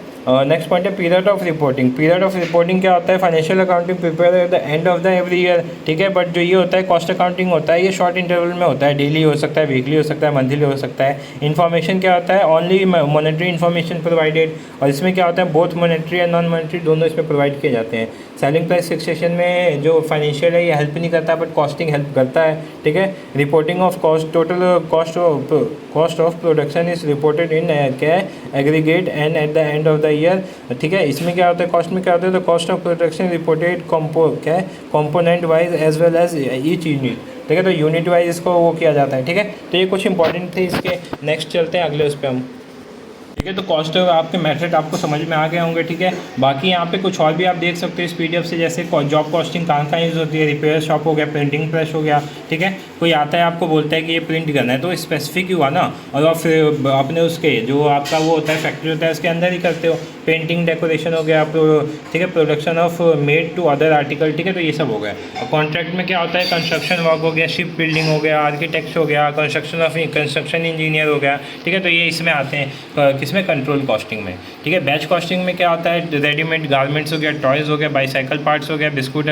ठीक है। तो बताया था मैंने बिस्कुट का एग्जांपल, तो ये बैच कॉस्टिंग में आता है, ठीक है। Like contract costing, it is also क्या है, variation of jobs of costing. In this method क्या है, products of identical products are arrange in मतलब इसमें सिंपली होता है कि एक जैसे प्रोडक्ट को एक ग्रुप में रखा जाता है, अलग प्रोडक्ट को अलग ग्रुप में रखा जाता है, ठीक है। और रखते हैं प्रोसेस कॉस्टिंग का देख लेते हैं। टेक्सटाइल मिल्स हो गया, केमिकल वर्क हो गया, शुगर मिल हो गया, पेपर मिल्स हो गया, सोप मैन्युफैक्चरर हो गया, ठीक है। सिंगल आउटपुट जिसका क्या होता है, माइंस हो गया, ऑयल ड्रिलिंग, ठीक है, स्टील वर्क्स हो गए, ठीक है। तो ये सारे आप देख लेना पीडीएफ में, बाकी मैंने ऊपर तो समझा ही दिया था आपको। अगला क्या है, what do you mean by inventory material control, ठीक है। मटेरियल कंट्रोल और इन्वेंट्री कंट्रोल ये शॉर्ट नोट्स में आने वाले क्वेश्चन हैं, ठीक है। Give the main objective and advantage. देखो अब इसकी डेफिनेशन एक बार देख लेते हैं। Material control is defined as the safeguard of company, ठीक है, company's property in this form of material by a proper system of क्या है recording also to maintain them optimum level of considering operation required। Simple ये होता है, इसमें हम क्या करते हैं, जो हमारे मटेरियल होते हैं उसको कंट्रोल करते हैं, आप ऐसे लिख सकते हैं, ठीक है। वाइड डेफिनेशन अगर देखा जाए तो क्या होगा, ये क्या करता है, एम्ब्रेस करता है कंट्रोल ओवर परचेज, ठीक है। कंट्रोल ओवर परचेज को क्या करता है, वो करता है, ठीक है। आप परचेज कर रहे हो और आपका ओवर परचेज हो गया तो आपको लॉस करेगा, तो आपको यही सारी चीज़ें बताता है कि आपका जो मटेरियल है वो कंट्रोल में हो, चल रहा है या नहीं चल रहा है, एक्स्ट्रा तो नहीं चल रहा, अंडर स्टॉक नहीं चल रहा, ओवर स्टॉक तो नहीं चल रहा, ठीक है। The system of control should be compulsive enough to cover the flow of material starting from the point when someone makes a request for purchase up and मतलब कोई भी अगर मान लो रिक्वेस्ट कर रहा है परचेज़ की और वहाँ पे वो चीज़ अवेलेबल ही नहीं है, मतलब वहाँ पे अवेलेबल ही नहीं है, तो आपको दिक्कत होगी, ठीक है। तो यही करता है, अवेलेबिलिटी को ये क्या करता है, ध्यान में रखता है। अब ऑब्जेक्टिव क्या होते हैं, पहला ऑब्जेक्टिव क्या होता है, नो अंडर स्टॉकिंग। इसका मतलब क्या हुआ कि अंडर स्टॉकिंग को ये ख़त्म करता है, मतलब ये नहीं होने देता कि मटेरियल पूरी तरह ख़त्म हो जाए, ऑर्डर आए आप मटेरियल का मतलब दे ना पाए किसी को, ठीक है। तो ये इस चीज़ को ख़त्म करता है। दूसरा क्या है, no overstocking. Overstocking का क्या मतलब होता है कि ज़्यादा भी नहीं रहता है, ओवर स्टॉकिंग की वजह से चीज़ें ख़राब हो जाती हैं, तो उसको भी ये कंट्रोल करता है, ठीक है। मिनिमम वेस्टेज इसकी वजह से होता है, ठीक है। क्यों? क्योंकि ना ज़्यादा चीज़ें रखने देगा ना कम चीज़ें रखने देगा, तो जो वेस्टेज होगा वो कम होगा बहुत ज़्यादा। इकोनॉमी इन परचेसिंग, ठीक है। परचेसिंग में भी बहुत ही कॉस्टली नहीं होता है, ठीक है, इकोनॉमिकल होता है। प्रॉपर क्वालिटी ऑफ मटेरियल को ध्यान में रखता है ये, ठीक है। अगला क्या है, इन्फॉर्मेशन अबाउट मटेरियल। सारे मटेरियल के बारे में क्या करता है, इन्फॉर्मेशन रखता है कि हाँ ये मटेरियल इतना है, ठीक है, इसकी इतनी सेलिंग हो रही है, इसकी इतनी सेलिंग नहीं हो रही, इसकी इतनी वेस्टेज हो रही है, सब कुछ रिपोर्ट रखता है ये, ठीक है। एडवांटेज क्या होता है, it ensure continuous supply of material, ठीक है। कंटिन्यूस सप्लाई को क्या करता है, इंश्योर करता है, ठीक है। मिनिमाइज करता है capital investment in stock of material, ठीक है। फिर इसके बाद क्या करता है, रिड्यूस करता है कॉस्ट ऑफ स्टोरेज, ठीक है, इशू ऑफ मटेरियल। क्यों? मान लो आपने ओवर स्टॉकिंग बहुत ज़्यादा कर दी, तो उसकी वजह से जो स्पेस होगा वो भर जाएगा और बाकी चीज़ों के लिए स्पेस नहीं बचेगा, तो वो उसी चीज़ को कौन ख़त्म करता है, मटेरियल को कंट्रोल करता है, ठीक है। तो ये सारी चीज़ें आप देख लेना, ठीक है, ये बता दिया। फिर डिस्टिंग्विश बिटवीन सेंट्रलाइज परचेसिंग और डिसेंट्रलाइज, तो ये शॉर्ट नोट्स में आता है और डिफरेंस में भी आ जाता है क्वेश्चन, तो इसको आप देख लेना। देखो सेंट्रलाइज में क्या होता है, जो परचेस वो हेड क्वार्टर से बन के आती है, हेड क्वार्टर जिसका ऑर्डर देता है, ठीक है, जिसमें हेड क्वार्टर इन्वॉल्व होता है, वो सेंट्रलाइज होता है। और डिसेंट्रलाइज क्या होता है, जो हर यूनिट अपने हिसाब से काम करती है, वो डिसेंट्रलाइज होता है, ठीक है। जैसे परचेस देखो सेंट्रलाइज डिसेंट्रलाइज पर देख लेते हैं। Organisation of the purchase function will be according to particular condition and ideas. Purchase में भी सेंट्रलाइज और डिसेंट्रलाइज दोनों हो सकते हैं, ठीक है। सेंट्रलाइज में क्या होता है, there is a separate purchase department, ठीक है, क्या करता है, एंट्रस्ट करता है with the task of making all purchase of all type of material. The head of the department is usually designed as purchase manager, ठीक है, और क्या है, शेफ बायर, ठीक है, ठीक है। डिसेंट्रलाइज में क्या होता है, ईच ब्रांच और department make it's on decision. मैंने वही बताया कि जो सेंट्रलाइज में होता है ये अलग से एक यूनिट होती है, ठीक है, जिसको मैनेजर बोलते हैं, परचेस मैनेजर, वो डिसाइड करता है। और डिसेंट्रलाइज में क्या होता है, जितनी भी यूनिट होती हैं, अलग अलग डिपार्टमेंट होता है ना हर फैक्ट्री में या फिर फॉर्म में, तो वो अलग अलग जो डिपार्टमेंट होते हैं वो अपने डिसीजन खुद ही लेते हैं, ठीक है। मटेरियल कंट्रोल हमने देख लिया। अब वैसे ही इन्वेंट्री कंट्रोल भी होता है, ठीक है। Inventory control include control of raw material, stock, supply, space part, ठीक है, partly finished goods and finished goods, मतलब फिनिश्ड गुड्स, ठीक है। In this system it is a system which ensure the required, ठीक है, required quality of inventories of the required quality at the required time with the minimum amount of capital, ठीक है। The function of inventory turnover is to obtain maximum inventory turnover with sufficient stock to meet all requirement, ठीक है। Inventory control क्या करता है, एक तरह से आपका ना इंश्योर करता है कि आपको जो मतलब जो सप्लाई हो रही है वो कम ना हो, रुके ना सप्लाई को कंटिन्यूस रखे। कंटिन्यूस कौन रखता है, इन्वेंट्री कर रखता है, ठीक है, इन्वेंट्री कंट्रोल रखते हैं। ऑब्जेक्टिव क्या होते हैं इसके, टू प्रोवाइड कंटिन्यूस फ्लो में हेल्प करता है, to avoid excess investment in inventory, excess जो इन्वेस्टमेंट होता है उसको भी ये बहुत कम करता है, ठीक है। टू कीप सरप्लस, ठीक है, इसमें सरप्लस रखा जाता है, ठीक है, मटेरियल में नहीं रखा जाता था बट इसमें रखा जाता है, क्योंकि कब आपका अर्जेंट, और इसमें ज़्यादातर देखो फिनिश्ड गुड्स होते हैं। कौन से होते हैं, फिनिश्ड गुड्स होते हैं, तो इसीलिए इसमें उसको थोड़ा सा एक्सेस रखा जाता है कि अगर एकदम से ऑर्डर आ गया तो उसके लिए हमें टाइम ना लगे, टाइम वेस्ट ना करें, ठीक है, जल्दी से हम ऑर्डर को कंप्लीट कर सकें, ठीक है। To relieve the management in taking inventory decision, ठीक है, इन्वेंट्री डिसीजन में भी हेल्प करता है। नेक्स्ट क्वेश्चन है, what do you mean by ABC analysis, how you control of store item expected through ABC analysis. देखो एबीसी एनालिसिस क्या होता है, सिंपली बताता हूँ। यहाँ पे ना एबीसी में क्या होता है, ए का अपना अलग एक मतलब होता है, बी का अपना एक अलग मतलब होता है और सी का अपना एक अलग मतलब होता है। ये जो इतनी सारी थ्योरी लिखी है इसको मैं नहीं समझा रहा, मैं अपने तरीके से समझाता हूँ, अगर आपको समझ में आए तो ठीक है, ठीक है। देखो आप जो अल्फ़ाबेट पढ़ते हो, ठीक है, आप अल्फ़ाबेट पढ़ते होगे तो उसमें ए सबसे पहले आता है, मतलब ए की वैल्यू क्या हो गई, ज़्यादा हो गई। तो ए के अंदर ऐसे प्रोडक्ट आते हैं जिनकी वैल्यू क्या होती है, बहुत ज़्यादा होती है, और जो भी फैक्ट्री है ना उसका ये एक तरह से मान लो 60, 70, 80% वैल्यू खुद ही कंटेन करते हैं। मान लो 10-10 लाख की मशीनें हैं, ठीक है, तो ये किस में आएंगी, ए वाले में आएंगी, तो इस पर ध्यान भी ज़्यादा रखा जाएगा। ऑब्वियसली बात है, महंगी मशीनें तो ध्यान ज़्यादा रखा जाएगा। ऐसे बी आता है, बी में मान लो 2-2 लाख की मशीनें हैं, तो इसके कंपेयर में ध्यान कम रखा जाएगा, ठीक है। और सी वाली में 5000 की है, तो इस पर बिल्कुल ध्यान नहीं दिया जाएगा, ठीक है, उतना नहीं किया जाएगा। तो यही होता है आपका ABC एनालिसिस। मैं आपको एक अच्छे से ड्राइंग के मदद से समझाता हूँ, ठीक है। देखो ये ABC ये रहा। ए का क्या होता है, हाई प्रायोरिटी होती है, वेरी इंपॉर्टेंट होता है, मेजर सिग्निफिकेंस होता है, ठीक है। मीडियम प्रायोरिटी होते हैं, इंपॉर्टेंट होता है लेकिन उतना नॉर्मल इंपॉर्टेंट होता है, मीडियम सिग्निफिकेंस होता है। लो प्रायोरिटी होती है, ठीक है, लेस इंपॉर्टेंट होता है और माइनर सिग्निफिकेंस होता है। इससे आप समझ गए होगे, ठीक है। आपको क्या करना है, एक चार्ट बना देना है पेपर में। जब होगा तो आपको एक बॉक्स बना देना है, उसमें ए के अंदर ये लिखना है, बी के अंदर ये लिखना है, सी के अंदर ये लिखना है और ऊपर पूरी थ्योरी भर देनी है। अच्छे खासे नंबर मिल जाएंगे इसमें फिर, ठीक है। ABC analysis for manufacturing concern, ठीक है।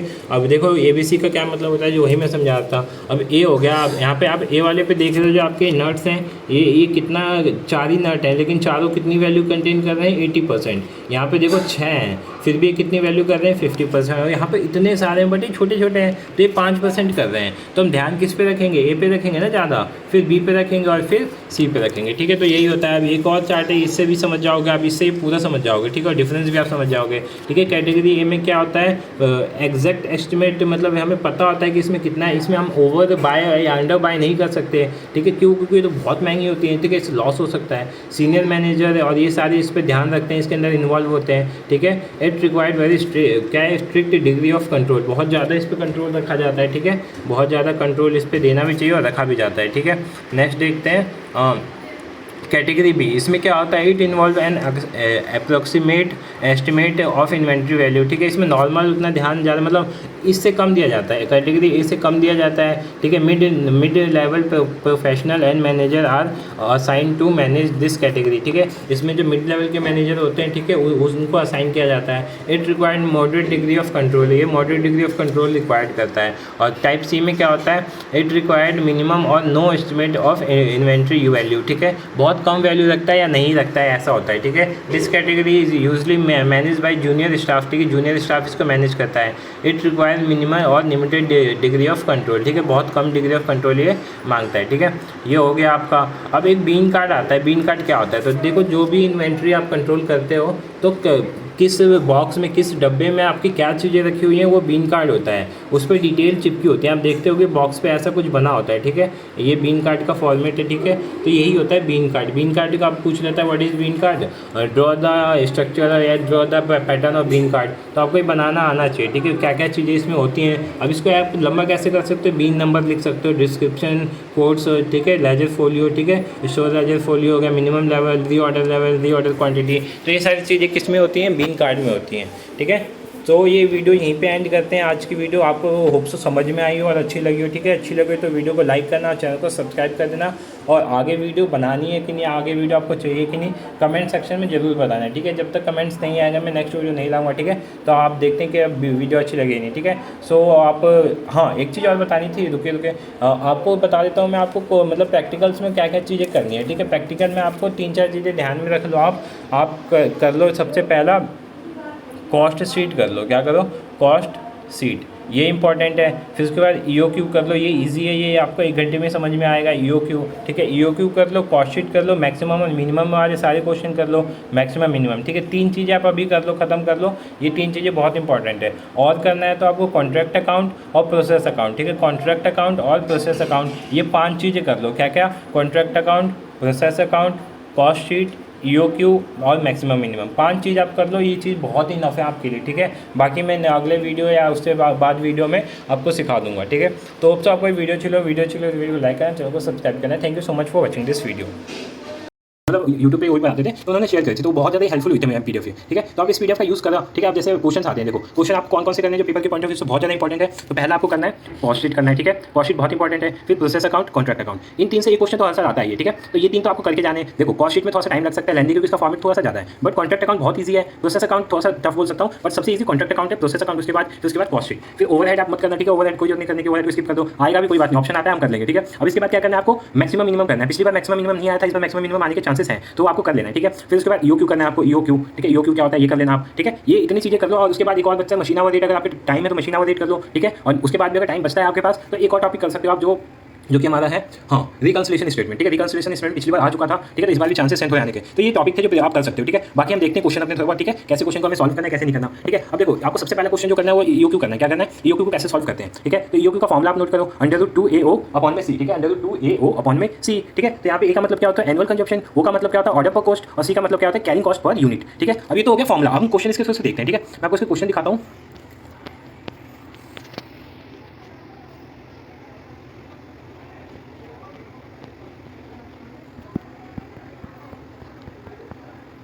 ठीक है, ये था हमारा क्वेश्चन, ठीक है। अब इसके क्वेश्चन देखते हैं ईओक्यू कैसे निकालते हैं। अब आपका इसमें दिया होगा annual demand for an item दिया है 18,000, मतलब ये आपका क्या हो जाएगा एनुअल डिमांड हो गया। Cost is 27 and inventory carrying out charge क्या है 20% है। If the cost of one क्या है तो प्रोक्यूरमेंट इज 150 डिटरमाइन ईओक्यू। सबसे पहले आपको ईओक्यू निकालना आना चाहिए। इसका फॉर्मुला क्या होता है √2AO अपॉन में सी, ठीक है। अब अंडर रूट करोगे 2, ए की वैल्यू क्या होती है जो आपका एनुअल डिमांड दिया होगा 18,000 लिख दिया। वो क्या होता है आपका ये कॉस्ट ऑफ वन ऑर्डर, ठीक है, कॉस्ट ऑफ वन ऑर्डर। तो 1 से आप ओ का रिलेट कर सकते हो, ठीक है। तो 2 × 18,000 × 150, ठीक है। तो अब नीचे क्या करते हैं सी कैसे आता है आपका, ठीक है। सी का एक तरीका होता है, मैं आपको बताता हूँ। आपको क्या करना है, जो 27 लिखा हुआ है ना आपका 27 का 20% निकालो आप। 27 का 20% निकालो, यहाँ पे निकाल के दिखाता हूँ मैं, ठीक है। हाँ 27 का 20%, सॉरी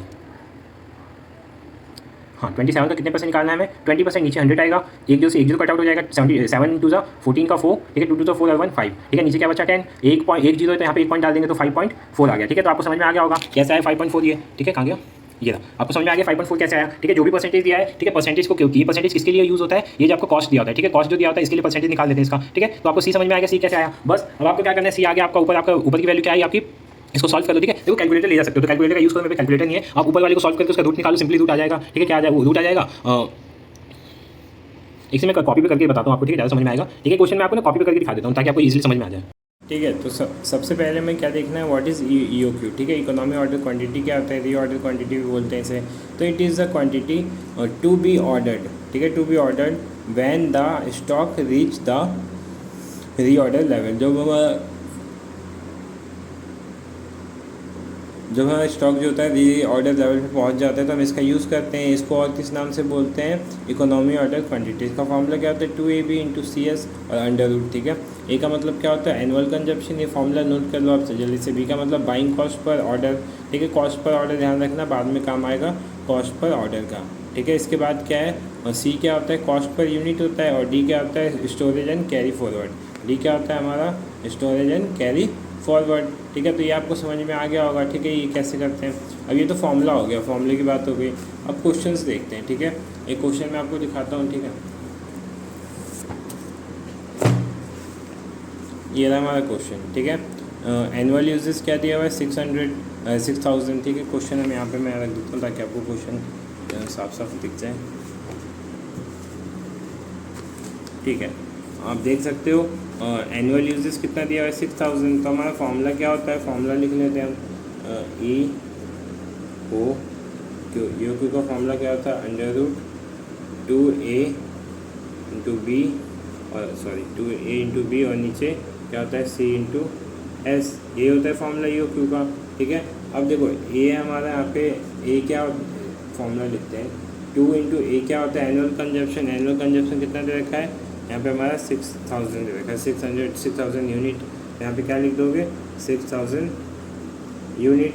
और बी क्या होता है हमारा, बी हमारा कितना दे रखा है इन्होंने 15, ठीक है। वन ऑर्डर होता है ना, cost of placing and receiving one order, तो ये आपका बी होता है, ठीक है। जब वन ऑर्डर लिखा हो, वन ऑर्डर की बात हो तो आपका क्या कहलाएगा बी कहलाएगा। तो बी कितना दिया है 15 दिया है। अब नीचे जो हम निकालते हैं ना CS, क्या निकालते हैं CS, ठीक है। तो ये होता क्या है, ये सिंपली होता है आपका जो आपका एक cost of one order, sorry per unit जो होता है ना, पर यूनिट का जितने भी परसेंट दिया होता है उतना निकाल लो आप, ठीक है। तो यहाँ पे नोट करके मैं सॉर्ट करता हूँ, ठीक है। नोट करके लिखा करो इसको, क्योंकि इसको अलग से थोड़ा सॉल्व करते हैं। 2.50 × 20%, काटोगे 5 से इसको डिवाइड दोगे तो 0.5 आएगा। तो हमारा CS सिंपली क्या आ गया, CS क्या आ गया 0.5।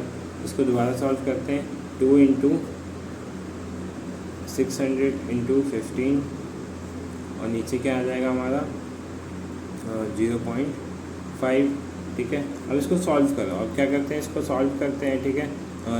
2 × 6 = 12, ठीक है, और 12 15 जो कितना हो जाएगा आपका 180, ठीक है, 1 लाख ठीक है, ये हो जाएगा और नीचे क्या हो जाएगा 0.5 या 50 बोल सकते हो अंडर रूट। अब क्या करेंगे, पॉइंट के बाद 2 नंबर है तो ऊपर हमारा 2 जीरो चला जाएगा और नीचे क्या आ जाएगा 50 से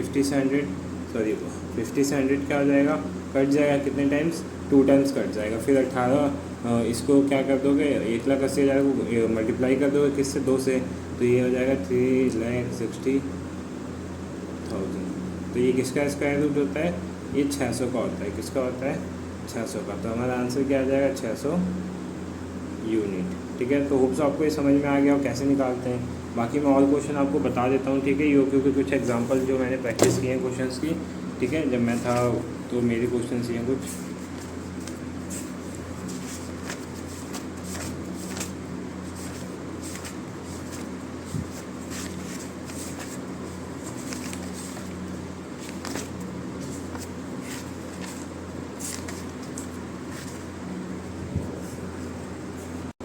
तो आप देख सकते हो यहाँ पे कुछ और क्वेश्चन है, ठीक है। Find E O Q, annual uses 8,000 दे रखा है, ठीक है। परचेज प्राइस कितना दे रखा है 10 पर यूनिट दे रखा है, ठीक है, ध्यान रखना आप। फिर उसके बाद ऑर्डर कॉस्ट कितना दे रखा है 80 पर ऑर्डर, और कैरिंग कॉस्ट क्या दे रखा है 20%। ईओ क्यू का फॉर्मूला होता है √2AO, ठीक है, ओ AO बोलो या फिर B बोलो, ठीक है, 2AB भी लिख सकते हो या AO लिख सकते हो, दोनों बात एक ही है। और C क्या होता है जो हम निकालते हैं, ठीक है, वहाँ पे, ठीक है, C जो हम नीचे लिखते थे, तो ये C वही है। अब देखो क्या करना है, 2 इंटू A की वैल्यू कितनी है, A यहाँ पे 8,000 है तो 8,000 हो गया। B की वैल्यू कितनी है हमारी, ऑर्डर कॉस्ट जो होता है वो होता है, ठीक है, तो ऑर्डर कॉस्ट कितना है पर ऑर्डर का बताया था ना मैंने आपको 80। और नीचे क्या आएगा आपका 20% किसका 10 का, तो 10 का 20% निकालते हैं यहाँ पे, 10 का 20% 5 टाइम्स 2 टाइम्स, तो क्या आ जाएगा नीचे 2 आ जाएगा। 2 से इसको काट दो 40 को इससे गुना करोगे, 2 को 40 से करोगे कितना आएगा 80, तो 80, ठीक है, 80 आ जाएगा। फिर 80 को 8,000 से करोगे तो 64,000, ठीक है, 60, एक सेकेंड, ठीक है, कितना आ जाएगा, यहाँ पे गलत है, क्या आ जाएगा अंडर रूट में 64,000। अब 64,000 किसका स्क्वायर रूट होता है, ये होता है आपका 800 यूनिट का, ठीक है, कितना होता है 800 यूनिट का। तो आपका राइट आंसर क्या आ जाएगा 800 यूनिट। ये भी आप क्वेश्चन प्रैक्टिस कर सकते हो, ठीक है, ये प्रैक्टिस के लिए क्वेश्चन है, इसको आप कर सकते हो, ठीक है। इसका आंसर क्या आएगा, आंसर देख सकते हो आप, ईओ क्यू 2A होता है, C होता है, यहाँ पे वैल्यू पुट करना, आपका 500 यूनिट आंसर आ जाएगा, ठीक है। तो आपको ये तो क्लियर हो गया हो, ठीक है, ये कैसे करते हैं। अब उसके बाद आता है लीफो और फीफो, ठीक है, लीफो मेथड और फीफो मेथड। ये क्वेश्चन में काफ़ी क्वेश्चन आते हैं। देखो लीफो का मतलब क्या होता है, लास्ट इन फर्स्ट आउट, ठीक है, लास्ट को इन कर लेते हैं और फर्स्ट को आउट करते हैं, ठीक है, लास्ट इन फर्स्ट आउट। और फीफो का मतलब क्या होता है, फीफो का मतलब हमारा होता है फर्स्ट इन फर्स्ट आउट, पहले जो आएगा उसी को पहले आउट करेंगे। और इसमें क्या होता है, जो लास्ट आएगा अगर, लेकिन आउट किसको करेंगे, पहले को, ठीक है। तो लीफो का क्या होता है लास्ट इन फर्स्ट आउट, और फीफो का क्या होता है फर्स्ट इन फर्स्ट आउट, ठीक है। अभी ये सब इनके थोड़ा डिफरेंस है, तो आप देख सकते हो इनके डिफरेंस क्या क्या होते हैं। जैसे ये stock in hand oldest stock होता है ये, ठीक है, it is the latest stock होता है, ठीक है, जो आपका फर्स्ट इन फर्स्ट आउट, क्योंकि फर्स्ट जो आता है उसी को करते हैं, तो ये लेटेस्ट होता है, ये ओल्डेस्ट होता है, ठीक है। तो ये कुछ इसके पॉइंट्स थे। अब देखो कुछ इंपॉर्टेंट टॉपिक बताता हूँ मैं आपको, ठीक है। अगर ज़्यादा वीडियो लंबी नहीं देखनी तो आपको टॉपिक्स जो इंपॉर्टेंट है वो आप कर लो। मशीन आवर रेट, ठीक है, ये इंपॉर्टेंट है, ठीक है, और आता है पेपर में कई बार आ रखा है। फिर abnormal profit and loss account, ये इंपॉर्टेंट नहीं है तो इसको स्किप भी कर सकते हो। फिर रीऑर्डर मैक्सिमम मिनिमम, ये इंपॉर्टेंट है, ये पेपर में कई बार आ रखा है तो इसको आप कर लो। फिर इन्वेंट्री टर्नओवर रेशियो, ठीक है, इंपॉर्टेंट थी। इन्वेंट्री और ये ओवरहेड डिस्ट्रीब्यूशन, इन दोनों में से कोई एक कर लेना आप, ठीक है। ईओक्यू तो कर ही लेना, कॉस्ट शीट कर लेना, इजी होता है, कॉन्ट्रैक्ट अकाउंट कर लेना, प्रोसेस अकाउंट कर लेना, रिकन्सिलेशन कर लेना, ठीक है। मटेरियल ये वाला देख सकते हो आप, ठीक है। बाकी लीफो फीफो तो करना ही करना है, ठीक है। अब देखो सिंपल सा होता है क्या है, फीफो में होता क्या है, एक क्वेश्चन से समझाता हूँ मैं आपको, ऐसे समझ में नहीं आएगा। बाकी आपको ये थोड़े से फॉर्मूले हैं, ठीक है, तो ये फॉर्मूले आप लिख सकते हो, ये फॉर्मूले बहुत इंपॉर्टेंट है। मैं इसको फ़ोटो के फॉर्म में आपको दे दूंगा, ठीक है। रीऑर्डर स्टॉक लेवल का फॉर्मूला क्या होता है, मिनिमम स्टॉक लेवल का क्या होता है, इससे भी क्वेश्चन बनते हैं हमारे पेपर में। देखो मैंने सॉल्व भी कर रखे हैं, ठीक है। तो मशीन आवर रेट के फॉर्मूले, तो ये सारे फॉर्मूले मैंने लिख रखे हैं। तो ये फॉर्मूले जैसे देखो, मशीन आवर रेट का फॉर्मूला क्या होता है, प्रोडक्शन ओवरहेड अपॉन में नंबर ऑफ मशीन आवर, ठीक है। फिर यहाँ पे क्या आता है, labour our worked, machine our work. Overhead rate का फॉर्मूला क्या होता है, अमाउंट ऑफ प्रोडक्शन, ठीक है। और नीचे क्या होता है, अमाउंट ऑफ यूनिट प्रोड्यूस, ठीक है, इन द डिपार्टमेंट। फिर उसके बाद क्या होता है, डायरेक्ट मटेरियल कॉस्ट मेथड क्या होता है, प्रोडक्शन अपॉन में मटेरियल कॉस्ट इंटू 100। डायरेक्ट में ये वेज मेथड क्या होता है, ठीक है, वेज मेथड क्या होता है। तो सारे मेथड यहाँ पे मैंने लिख रखे थे, ठीक है। अब हम एक बार लिफो अकाउंट देखते हैं, ठीक है, लिफो अकाउंट कैसे सॉल्व करते हैं, ठीक है। तो हम देखते हैं अपना फीफो अकाउंट और फिर लीफो अकाउंट देखेंगे, ठीक है। सो पहला हमारा क्या है, हाँ पहला हम फीफो ही देखते हैं। फीफो में क्या होता है, फर्स्ट इन फर्स्ट आउट होता है, जो पहले आए वही पहले जाएगा, ठीक है। ऑब्वियस सी बात है यही होगा।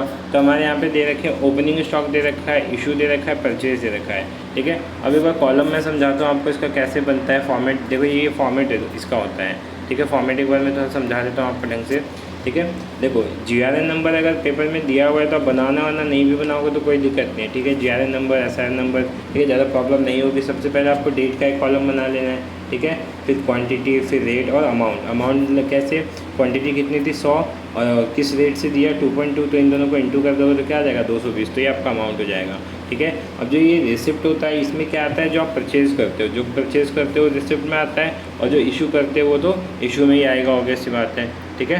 तो परचेज़ करने वाले रिसिप्ट में आएंगे, इशू करने वाले इशू में। आपका जो बैलेंस बचेगा लास्ट में वो आपका बैलेंस में आएगा, ठीक है। तो हमने पहले क्या किया था यहाँ पे देखते हैं। सबसे पहला हमारा ऑर्डर क्या था, opening stock 200 piece, 2 rupees each लिखा हुआ है, ठीक है। तो देखो ओपनिंग बैलेंस कहाँ पे आता है, बैलेंस में आता है हमारा। ओपनिंग बैलेंस कहाँ पे आता है, बैलेंस में। तो ये बैलेंस हमारा 200 हमने लिख दिया, किस रेट से, 2 रुपये के रेट से। तो टोटल अमाउंट कितना हो गया 4000। और रिमार्क में आप लिख सकते हो 400 हुआ, रिमार्क में लिख सकते हो कि क्या था, ओपनिंग बैलेंस था। अब इसके बाद हमने कौन सी ट्रांजैक्शन करी, हमने क्या किया, इशू किया। कितने शेयर, 150 शेयर किए, ठीक है। अब हमारे पास देखो बैलेंस में कितने शेयर थे, आप ये ध्यान देना, ठीक है। बैलेंस में हमारे पास शेयर कितने थे, 200 थे। अब हमने इशू कर दिया तो इशू में क्वांटिटी आ जाएगा आपका 150, किस रेट से, 2 रुपीज़ के रेट से। तो 150 इंटू 2 300, ठीक है। अब आपका बैलेंस क्या बचेगा, 150 तो आपने स्पेंड कर दिया, 50 बचेगा ना, किस रेट से, 2 रुपीज़ की। तो टोटल क्या आ जाएगा, 100 आ जाएगा, ठीक है। तो ये आप यहाँ तक आपको समझ में आ गया होगा। नेक्स्ट है हमारा, देखते हैं अगला, परचेज़ किया हमने, ठीक है। 5 तारीख को, 5 मार्च को क्या किया, परचेज़ किया। कितने यूनिट, 100 यूनिट, किस रेट से, 2.20 के रेट से।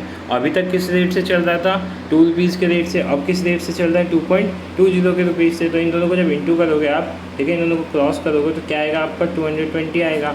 और जब बैलेंस में जाओगे ना तो आपको 2 चीज़ें दिख जाएंगी यहाँ पे। एक तो 50 वाला का रेट अलग लिखा हुआ है, ठीक है, 50 इंटू 2, और एक 100 इंटू 2.2 ये अलग लिखा हुआ है, ठीक है। तो इसको सॉल्व करने पे कितना आएगा आपका, 100 आएगा, इसको करने पे 220 आएगा। तो आपका जो बैलेंस होगा, ठीक है, अमाउंट बैलेंस होगा वो कितना होगा, 320 रुपये। कितना होगा, 320 रुपये, ठीक है।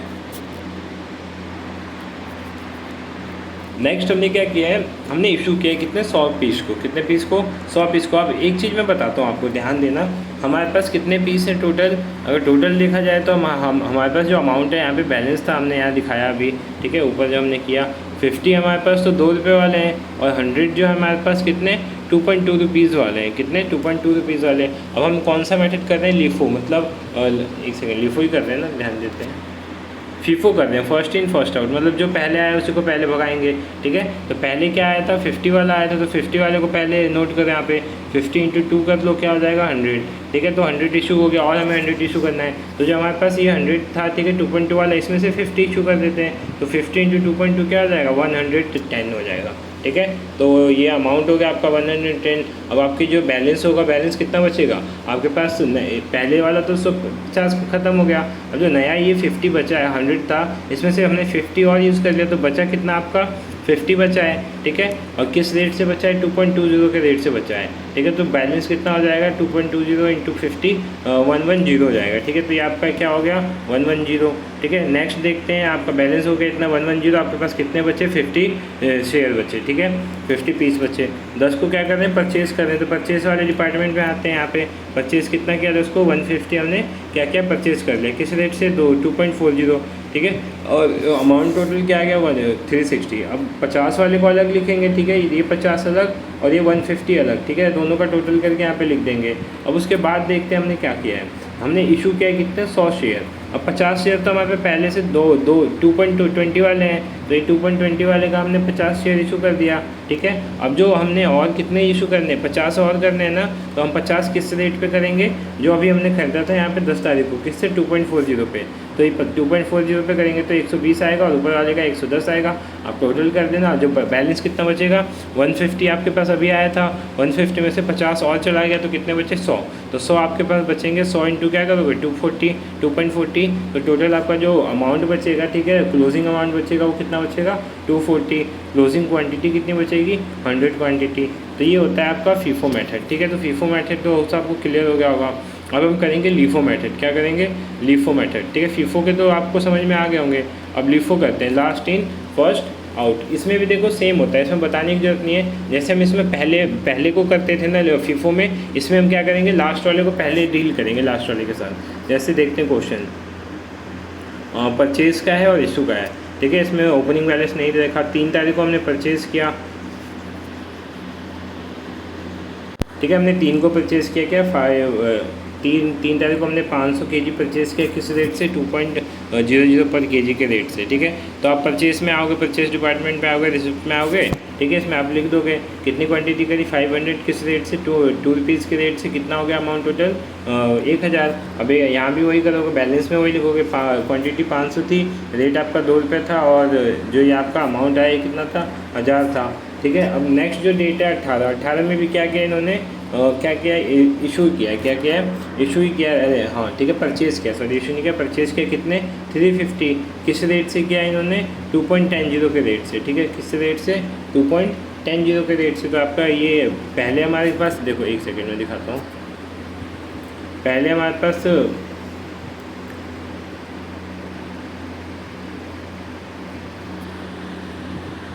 ठीक है, हमने पहले हमारे पे हमने 500 इशू किए थे, फिर 18 को हमने दोबारा कितने किए, 350 किए। तो 18 को कितना आया, 350 किस रेट से आया, 2.20 के रेट से। तो टोटल अमाउंट कितना हो जाएगा, 735। कैलकुलेटर होता तो मैं आपको वीडियो बना के तो कैलकुलेटर दिखाता,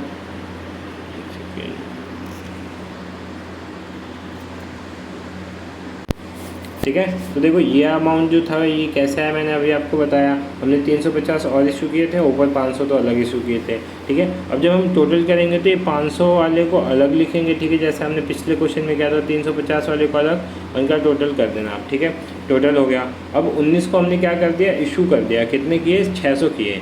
अब देखो, अब इसमें ध्यान देने वाली बात है, last in first out, last को इन करेंगे, फर्स्ट को आउट करेंगे। तो जो लास्ट, ठीक है, सिंपली है, इसमें लास्ट वाले को हम पहले लेते हैं। लास्ट वाले को क्या करते हैं, पहले जो हमने लास्ट में लिया था ना उसको हम निकाल देंगे और पहले वाले को रहने देंगे, ठीक है। अब देखो लास्ट में क्या लिया था हमने, 350 लिया था, तो पहले 350 पूरा निकाल लेते हैं, क्योंकि हमें 600 चाहिए, तो 350 तो यहाँ से कवर हो जाएगा। 350 आप कवर कर लो यहाँ से, ठीक है, 350 उन्होंने कवर कर लिया ये था।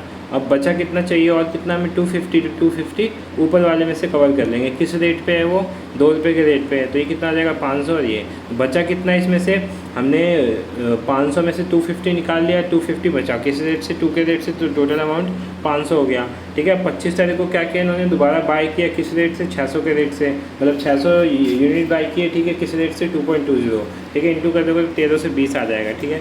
अब ये तो हो गया आपका 250 आपका 2 रुपये के हिसाब से बचा है, और 600 रुपये जो अभी आपने परचेज़ किया ये 2.20 के हिसाब से बचा हुआ है, ठीक है। तो ये आपका है रिमेनिंग, ठीक है। अब आगे देखते हैं 26 को क्या कर दिया इन्होंने, 450 क्वांटिटी क्या कर दी, इशू करी है, 450 की इशू करी है। तो हम लास्ट वाला पहले देखते हैं। तो लास्ट में हमारे पास तो अवेलेबल है पूरा 600 है, तो 600 में से हम 450 का हटा देते हैं, तो ऊपर वाले की ज़रूरत हमें इसमें पड़ेगी ही नहीं अभी, ठीक है। तो हटा दो 450, 2.5 की जगह से 990 हो जाएगा, ठीक है। अब रिमेनिंग बैलेंस कितना बनेगा, 600 था, 600 में से 450 हटा दो तो कितना बचा, 150 बचा, कितना बचा, 150 बचा, किसके रेट के हिसाब से, इस रेट के हिसाब से। और ऊपर हमारे 250 पहले से था, उसको ऐसे लिख देते हैं। 28 को क्या हुआ, दोबारा परचेज़ किया 500 क्वांटिटी 2.30 के हिसाब से, ठीक है। तो टोटल अमाउंट कितना हो गया, 1150 हो गया। बस अब इसको क्या करना था आपको, यहाँ पे एक सेकेंड, ठीक है। तो इसको क्या करना था, इसका बैलेंस करके यहाँ पे लिख देना था, ठीक है। तो जो आपके पास है सारा बैलेंस यहाँ आ गया। 29 को क्या किया, इशू किया, कितना शेयर, 510 शेयर, कितना, 510। तो सबसे पहले तो आप 500 तो यहीं से ले लोगे, जो आपका 500 ही बचा हुआ था, ठीक है। यहाँ से 500 आपको कवर हो गया। अब 10 यूनिट कहाँ से लोगे, इसके ऊपर वाले से 150 में से 10 यूनिट लोगे तो ये 140 बचेगा, जैसा आप देख सकते हैं यहाँ पे, ठीक है। तो ये सिंपल वैसी मेथड होता है जो लिफो फिफो सेम होते हैं, ठीक है। एवरेज वेटेज मेथड होता है, तो आप थोड़ा देख लेना, एवरेज वेटेज मेथड भी पेपर में आता है, ठीक है।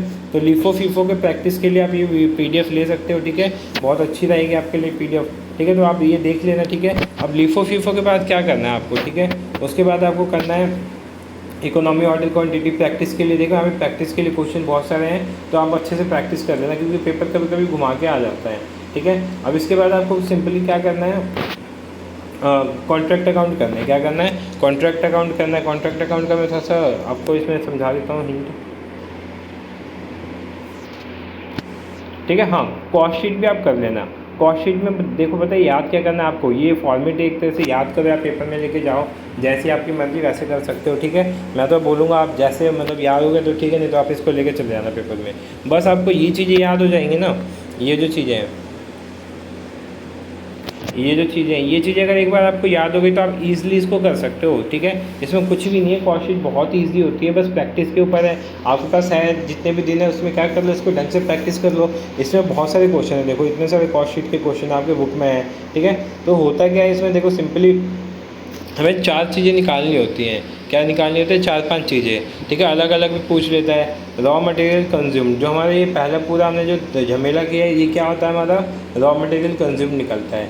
फिर इसके बाद हमने इसमें से लेबर और डायरेक्ट वेजेस पेड जो थी वो लिख देते हैं, और इसमें ऐड क्या कर देते हैं, outstanding expense and prepaid direct expense जो होते हैं वो क्या करते हैं, लेस कर देते हैं। इसके बाद जो हमारी चीज़ बचता है, ठीक है, रॉ मटेरियल से घटाने और जोड़ने के बाद वो प्राइम कॉस्ट होता है। क्या होता है, प्राइम कॉस्ट। अब प्राइम कॉस्ट के बाद आता है फैक्ट्री ओवरहेड, ठीक है। तो ये कैसे आता है, मैन्युफैक्चरिंग एक्सपेंस जो होता है, इनडायरेक्ट वेजेस होता है, डेप्रिसिएशन ऑफ मशीन, ठीक है। और जो स्टॉक वर्क इन प्रोग्रेस है, उस ओपनिंग स्टॉक जो होता है उसको ऐड कर देते हैं, और जो क्लोजिंग होता है उसको लेस कर देते हैं। तो आपका यहाँ से क्या निकल जाता है, वर्क कॉस्ट या फिर फैक्ट्री कॉस्ट, ठीक है। अब इसके बाद क्या निकालना होता है हमें, कॉस्ट ऑफ प्रोडक्शन। तो ये तो सिंपल होता है, डेप्रिसिएशन ऑन ऑफिस क्या कर देना होता है, माइनस कर देना होता है, ठीक है। तो यहाँ पे कॉस्ट ऑफ प्रोडक्शन आ जाएगा। अब उसके बाद क्या आता है, इसके बाद नीचे देखो आप कॉस्ट ऑफ गुड्स सोल्ड, ये निकालना होता है, ठीक है। तो यहाँ पे एक तरह से सीरीज़ वाइज आपको इसको अच्छे से करना है और आप इजीली कर सकते हो। जैसे यहाँ पे देखो एक क्वेश्चन का एग्जांपल लेते हैं, stock of raw material as on 1/1/2020 कितना था, 10,000 है, ठीक है। 10,000 है। तो ओपनिंग बैलेंस आपने लिख दिया यहाँ पे, ठीक है। ये जो आपका पहला पॉइंट था, इसका ओपनिंग बैलेंस यहाँ पे हमने नोट डाउन कर दिया, ठीक है। पहला क्लियर। रॉ मटेरियल परचेस कितना था, 98,000 है, ठीक है। तो 98,000 में यहाँ पे आता है रॉ मटेरियल ऐड होता है, ठीक है। कैरी। तो अब हम कॉन्ट्रैक्ट अकाउंट करने वाले हैं। कॉन्ट्रैक्ट अकाउंट देखो ये भी पेपर में बहुत बार आता है, पूछा जाता है, और ये बहुत ईजी होता है। मैं आपको बताऊंगा, जो बोलूँगा वो आप सुनो, ठीक है। पूरी ये मतलब ये जो कॉन्ट्रैक्ट का पार्ट है इसको अच्छे से देखो, ठीक है। कुछ मत करो, अच्छे से देखो, नोट करते जाओ जो चीज़ें बता रहा हूँ। सबसे पहले कॉन्ट्रैक्ट होता क्या है, ठीक है। सिंपली होता है क्या है, जब कोई भी मतलब मैंने आपको जो थ्योरी वाला पार्ट पढ़ाया था उसमें बताया था कॉन्ट्रैक्ट क्या होता है। लाइक लॉन्ग टर्म के लिए हम इसमें क्या करते हैं, कोई भी 2 फर्म्स होती हैं, कोई भी 2 चीज़ें होती हैं, वो मर्ज हो जाते हैं, मेनली यही होता है। और ये ज़्यादातर क्या होता है, डैम्स कंस्ट्रक्शन इन सब के बिल्ड के लिए होता है ना, डैम्स बनता है, डैम बनता है, तो वो भी क्या होता है, कॉन्ट्रैक्ट उसमें क्रिएट किया जाता है, ठीक है। तो ये एक तरह से हैवी जो प्राइजेस होते हैं, ठीक है, ज़्यादा पैसे वाली चीज़ें होती हैं उसके लिए होता है, और ये आउटसाइड ऑफ फैक्ट्रीज होती हैं, ठीक है। तो सिंपल कॉन्ट्रैक्ट अकाउंट का मतलब तो ये समझ में आ गया। अब जब हम बनाते हैं ना कॉन्ट्रैक्ट अकाउंट, तो हमें 2 चीज़ें ध्यान देनी होती हैं। या तो हमारा जो कॉन्ट्रैक्ट अकाउंट है वो कंप्लीट हो चुका है। पहला केस क्या होता है कि हमारा जो कॉन्ट्रैक्ट है वो बिल्कुल कंप्लीट हो चुका है, सॉरी इनकम्प्लीट है, क्या है, इनकम्प्लीट। और दूसरा अकाउंट क्या है, जो कंप्लीट हो चुका है, ठीक है। मान लो काम किया साथ में आपने, कंप्लीट हो गया अकाउंट, फिर वो बंद हो जाएगा, क्लोज हो जाएगा अकाउंट।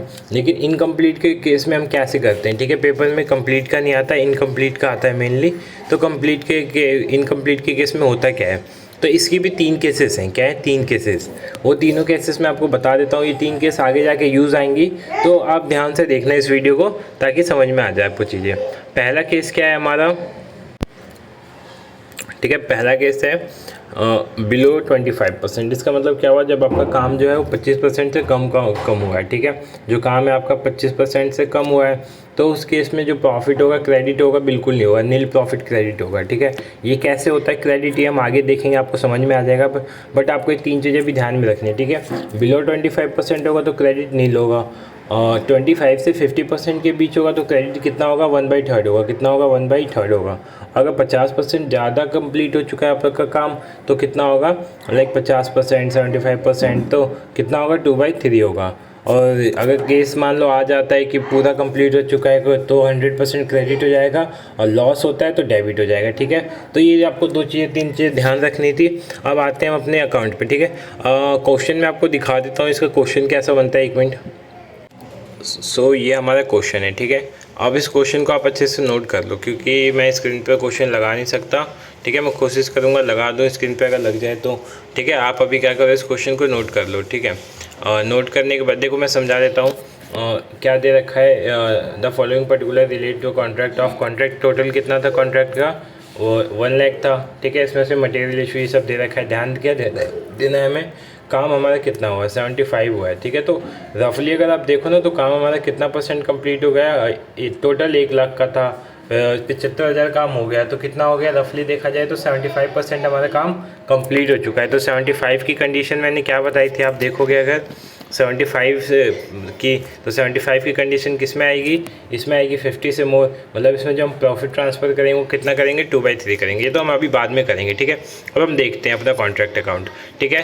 तो अब मैं बताता हूँ इस साइड क्या आता है। डेबिट साइड में आपके जो जो एक्सपेंस होते हैं ना, सारे एक्सपेंस आप इधर ले आओ, ठीक है। जो जो एक्सपेंस है वो सारे एक्सपेंस यहाँ ले आओ, और यहाँ जो मटेरियल आपका दिया हुआ है, ठीक है, या फिर कोई रिटर्न आई है चीज़ें, ठीक है, तो जो भी इधर वो होंगी तो ये इस साइड आ जाएंगी, ठीक है। तो इधर 2 साइड क्या आ जाएंगे, हमारे एक्सपेंस आ जाएंगे, और इधर बाई साइड क्या आ जाएंगे, हमारे जो मटेरियल इन हैंड हो गया, ठीक है, वर्क इन प्रोग्रेस आपका कोई बैलेंस दे रखा है वो आ जाएगा, और क्या आ सकता है आपका कोई रिटर्न कर दिया, परचेस रिटर्न, ठीक है, एडजस्टमेंट में आ जाता है वो, तो वो भी यहीं पे आएगा, ठीक है। ये आपको क्लियर हो गया होगा। अब देखो इसमें क्या क्या चीज़ें दे रखी थी। पहला है हमारा मटेरियल दे रखा था 30,000 का, तो ये लिख देंगे। डायरेक्ट वेजेस जैसी सुने आप, 23,000 डाल दिया, ठीक है। डायरेक्ट एक्सपेंस 2200 का, ये भी डाल दिया। इनडायरेक्ट एक्सपेंस 600 का, ये भी डाल दिया। अब डिप्रिसिएशन 700 कहाँ से आया, तो इसकी एक एडजस्टमेंट लिखी हुई थी, वो दिखाता हूँ मैं आपको, ठीक है। हाँ ये रहा, यहाँ पे लिखा हुआ है ना, देखो यहाँ पे आप देख सकते हो, लिखा हुआ है, ध्यान से देखना। Prepare a contract account assuming the plant is to be depreciated 50%। तो ये 50% जो डेप्रिसिएशन है किस पे लगेगा, आप ध्यान अगर देखोगे ध्यान से तो यहाँ पे लिखा हुआ है प्लांट इशू, इस पे लगेगा। ये 1400 है ना, इस पे लगेगा। 1400 पे लगा के देखो आप, 1400 का 50% ऑब्वियस सी बात है, बच्चों वाला बात है, 1/2 1400 का कितना हो जाएगा, 2 से डिवाइड दोगे तो कितना आ जाएगा, 700 रुपये। क्या आ जाएगा, 700 रुपये। तो 700 रुपये हमारा डेप्रिसिएशन यहाँ पे आया। जैसे मैंने बताया था डेप्रिसिएशन कितना आ गया यहाँ पे, 700 आ गया। तो ये आपका क्लियर है, 700 डेप्रिसिएशन आया। अब देखो अब हमने सारी चीज़ें इसमें फुलफ़िल कर दी हैं। 700 डेप्रिसिएशन कर दिया अपना, 600 इनडायरेक्ट एक्सपेंस, ठीक है। अब इन सबको इधर और इधर क्या क्या चीज़ें हैं, मटेरियल इन हैंड 5000 था, मटेरियल इन हैंड हमेशा इस साइड आएगा, ठीक है, बाई साइड आएगा। वर्क इन प्रोग्रेस 800 रुपये दिया हुआ था, तो ये यहाँ लिख दिया। अब दोनों साइड का टोटल करेंगे, ठीक है। दोनों साइड का नहीं, जिस साइड ज़्यादा है, ज़्यादा किस साइड है, 2 साइड है, तो यहाँ आ रहा है 56,500, ठीक है। अब 56,500 में से आपको माइनस क्या करना है, ये दोनों को सम करके, ठीक है, ये दोनों को सम करके जो माइनस करके जो भी चीज़ आएगा बाई बैलेंस CD हो जाएगा अपना। क्या हो जाएगा, बाई बैलेंस CD, ठीक है। इधर 56,000 आया था, 56,500, इधर क्या है 5,800, माइनस कर लेते हैं 56,000,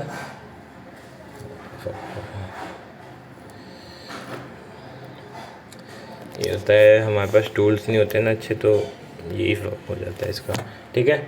56,500 माइनस क्या करना है इसमें से 5,800, ठीक है। 0 से 0 0, 5 में से 8 नहीं जाएगा तो 15 एक कैरी ले लेंगे, 15 में से 8 गया तो आपका 2 और 7, ठीक है।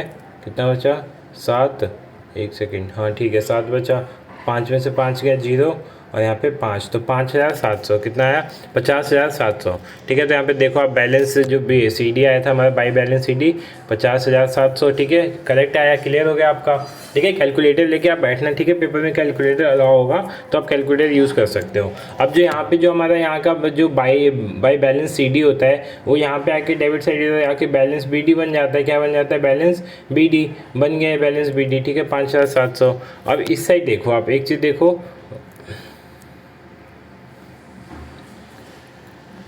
ये क्या क्या दे रखा है 7,500 बाई वर्क इन प्रोग्रेस। ठीक है, वर्क डन होता है, फिर वर्क इन प्रोग्रेस के नाम से डालते हैं इसको। तो हमारा काम कितना हो गया था 75,000 हमने देखा था ऊपर, तो 75,000 यहाँ पे आ जाएगा। अब ये to profit and loss account और वर्क इन प्रोग्रेस BD कहाँ से आया, ये इसका थोड़ा लंबी कहानी है। इसको समझ गया ना तो कॉन्ट्रैक्ट अकाउंट आप ऐसे ही हवे में उड़ा दोगे, समझ जाओ आप कॉन्ट्रैक्ट अकाउंट अच्छा लगेगा आपको। इसके लिए हमें वर्किंग नोट पे देखना पड़ेगा। ठीक है, यहाँ तक आप समझ गए ना बस। बाई वर्क इन प्रोग्रेस कितना था 75,000, बैलेंस BD कहाँ से आया, यहाँ से बैलेंस CD से ट्रांसफ़र होकर बैलेंस BD आया।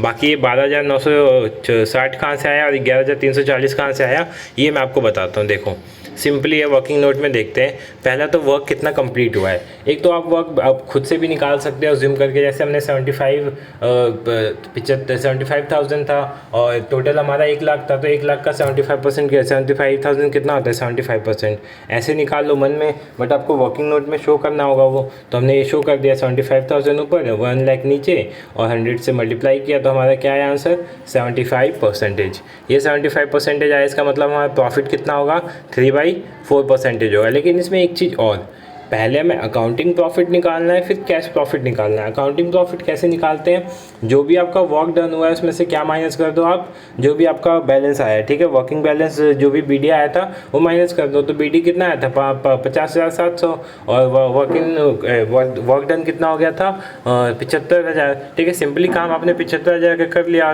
ये वर्किंग में ये बचा, तो इसमें से माइनस कर दोगे तो 24,300 आपका अकाउंटिंग प्रॉफिट आया।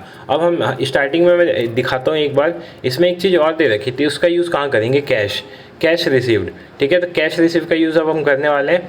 ठीक है, देखो अब ये तो प्रॉफिट हमारा कौन सा था, अकाउंटिंग का प्रॉफिट था 24,000, बट जो कैश हुआ है हमें पैसा कितना मिला है, पैसा 60,000 मिला है, तो हमने यहाँ पैसा 60,000 लिख दिया, यहाँ पे 60,000 मिला है। और वर्क डन कितना हुआ है 75,000। ठीक है, 75,000 इंटू किससे करेंगे, तो 24,300 से। ठीक है, तो इससे इंटू किया तो क्या आया 19,440। 19,440 हमारा क्या है कैश प्रॉफिट। अभी कैश प्रॉफिट कितना ट्रांसफ़र करेंगे इसका 2/3, क्योंकि 75% अगर प्रॉफिट होता है तो 2/3 ट्रांसफ़र करते हैं। तो 75% का क्या निकाल लिया हमने 2/3, तो 12,960 आया, 12,960 आया। अब दो चीज़ें यहाँ पे आपको दिख गई कि हमें क्या क्या चीज़ें यहाँ पे मिली। एक तो हमें मिला प्रॉफिट, ये मिला हमें 12,960 का मिला प्रॉफिट। ठीक है, और एक और चीज़ मिली थी हमें यहाँ पे 19,440। ठीक है, तो यहाँ पे यही भरना है। यहाँ पे देखो ये मिला आपको 12,960 क्या मिला प्रॉफिट अकाउंट में मिला। ठीक है, अब इन दोनों को ऐड करके 75,000 से माइनस कर दोगे तो वर्क इन प्रोग्रेस क्या आ जाएगा आपका 11,340। बस यहाँ पे 75,000, यहाँ पे 75,000 इक्वल हो गए, आपका ये कॉन्ट्रैक्ट अकाउंट डन हो गया। ठीक है, होप्स आपको समझ में आ गया होगा। मैं एक बार और समझा देता हूँ दोबारा से। ठीक है, जिसको नहीं समझ में आया हो, वर्क इन देखो दो कंडीशन होती है, एक तो कॉन्ट्रैक्ट कंप्लीट हो गया, कॉन्ट्रैक्ट नहीं कंप्लीट हुआ है। कंप्लीट होता है तो सिंपली 100% ट्रांसफ़र करते हैं, नहीं होता है तो 3 केस होता है। बिलो 25% होगा तो कुछ भी दिन ट्रांसफ़र होगा, प्रॉफिट होगा ही नहीं, मतलब हमने काम फालतू में किया है। ठीक है, 25 से 50 होगा तो 1/3 होगा, 50 से ज़्यादा होगा तो 2/3 होगा। और ये पता कैसे चल रहा है कितना हुआ है, जितना भी आपका कॉन्ट्रैक्ट मतलब वहाँ पे लिखा होगा कि वर्क इन प्रोग्रेस इतना है और टोटल बैलेंस उतना है, तो टोटल बैलेंस नीचे और ऊपर आप 75 जितना भी आपका दिया है work in progress work in done वो लिख देना, काट देना, काट के जो आएगा वो आपका वो हो जाएगा। ठीक है, आप सबको पता चल जाएगा यहाँ से।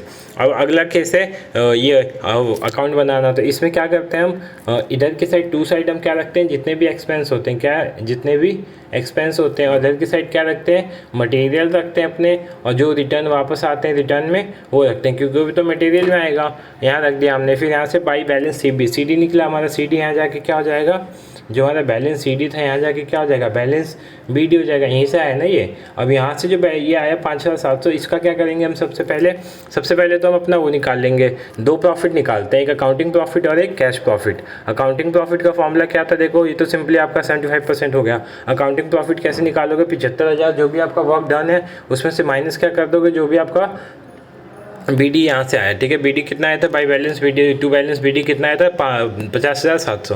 तो बैलेंस BD को माइनस कर दोगे वर्क डन से, तो आपका क्या आएगा, अकाउंटिंग प्रॉफिट आएगा। अब अकाउंटिंग प्रॉफिट से क्या निकालोगे, कैश प्रॉफिट। वो कैसे निकलता है, कैश मतलब कैश इन हैंड ऊपर, वर्क कंप्लीट नीचे, इंटू प्रॉफिट, ठीक है। प्रॉफिट से इंटू कर दो इसको, क्या आया 19,440, क्या आ गया 19,440 आया। अब क्या करेंगे, 19,440 का कितना निकालेंगे, 2/3 निकालेंगे। क्यों, अभी हमने देखा यहाँ पे 75% आया ना, तो 75% की कंडीशन क्या होती है, 2/3।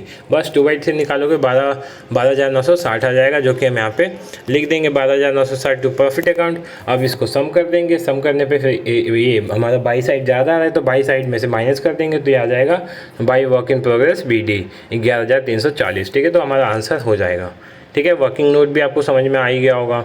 उसके बाद EOQ आता है। EOQ मैं एक बार और समझा देता हूँ, ठीक है, ताकि आपको समझ में आ जाए इजीली। एक एग्जांपल ही कर लेते हैं, ठीक है। इसका क्या क्या दिया है, एनुअल कंजम्पशन दिया है, कॉस्ट पर यूनिट दिया है, ठीक है, ऑर्डरिंग कॉस्ट दिया है पर ऑर्डर, और कैरिंग कॉस्ट दिया है, ठीक है। अब इसका फॉर्मूला अलग अलग डिफर करता है, कुछ भी मान सकते हो आप। ऊपर क्या आता है, सिंपली एनुअल कंजम्पशन आता है, ठीक है। ऊपर क्या आता है, एनुअल कंजम्पशन आता है। तो एक सेकेंड मैं यहाँ दिखा देता हूँ। हाँ, ऊपर हमारा क्या आता है, एनुअल कंजम्पशन आता है, 2 से इंटू करते हैं, 2A, ठीक है। AO होता है, वो क्या है हमारा 12, ठीक है। ऑर्डर पर कॉस्ट जो बोलते हैं वो होता है 12। और नीचे क्या होता है, जो भी हमारा 20% दिया है उसका जो भी परसेंटेज दिया होता है ना, यहाँ पे लिखा है ना, देखो कॉस्ट ऑर्डरिंग कॉस्ट जो है, ऑर्डरिंग कॉस्ट नहीं, हाँ, कॉस्ट पर यूनिट जो होता है, वो कॉस्ट पर यूनिट का जितना भी परसेंटेज दिया होता है वो निकाल लेते हैं। तो कॉस्ट पर यूनिट कितना था 20, और कैरिंग कॉस्ट कितना था 20%, तो 20 का 20% निकालेंगे तो 4 आएगा, ठीक है। तो 4 नीचे रख देंगे। और यहाँ पे 12 हमारा जो था, 12 क्या था हमारा, ये आपका था ऑर्डरिंग कॉस्ट, ठीक है। पर ऑर्डर वाला ऊपर रहता है। बस इनको हमने सॉल्व किया। सॉल्व कैसे हुआ होगा, ये 4 के टेबल में 12 3 बार में आता है, 3 दूनी 6, 6 के 36, 36 का क्या हो जाएगा 60 यूनिट। तो EOQ तो बहुत ईजी होता है, ठीक है। बाकी ये प्रैक्टिस के लिए आपका कॉस्ट शीट आप प्रैक्टिस कर सकते हो, ठीक है। इससे मैं वीडियो बना दूंगा कॉस्ट शीट की। बाकी इसके प्रैक्टिस के लिए आप ये देख लेना कॉस्ट शीट कैसे प्रैक्टिस होगी, ठीक है। और ये क्वेश्चन है, ठीक है। इसके भी PDF में डाल दूंगा, ये भी आप जाके देख लेना। होप्स आपको कॉन्ट्रैक्ट अकाउंट, EOQ और कॉस्ट शीट तो आपको मैं समझा दूंगा बाद में, ठीक है। LIFO FIFO मैंने पीछे ही समझा दिया था, EOQ भी समझा दिया था, ठीक है। तो वीडियो को यहीं पे एंड करते हैं। होप्स आपको समझ में आई हो वीडियो, नहीं समझ में आई कोई नहीं, नेक्स्ट वीडियो में और अच्छे से ट्राई करेंगे समझाने की। Thank you so much for watching this video.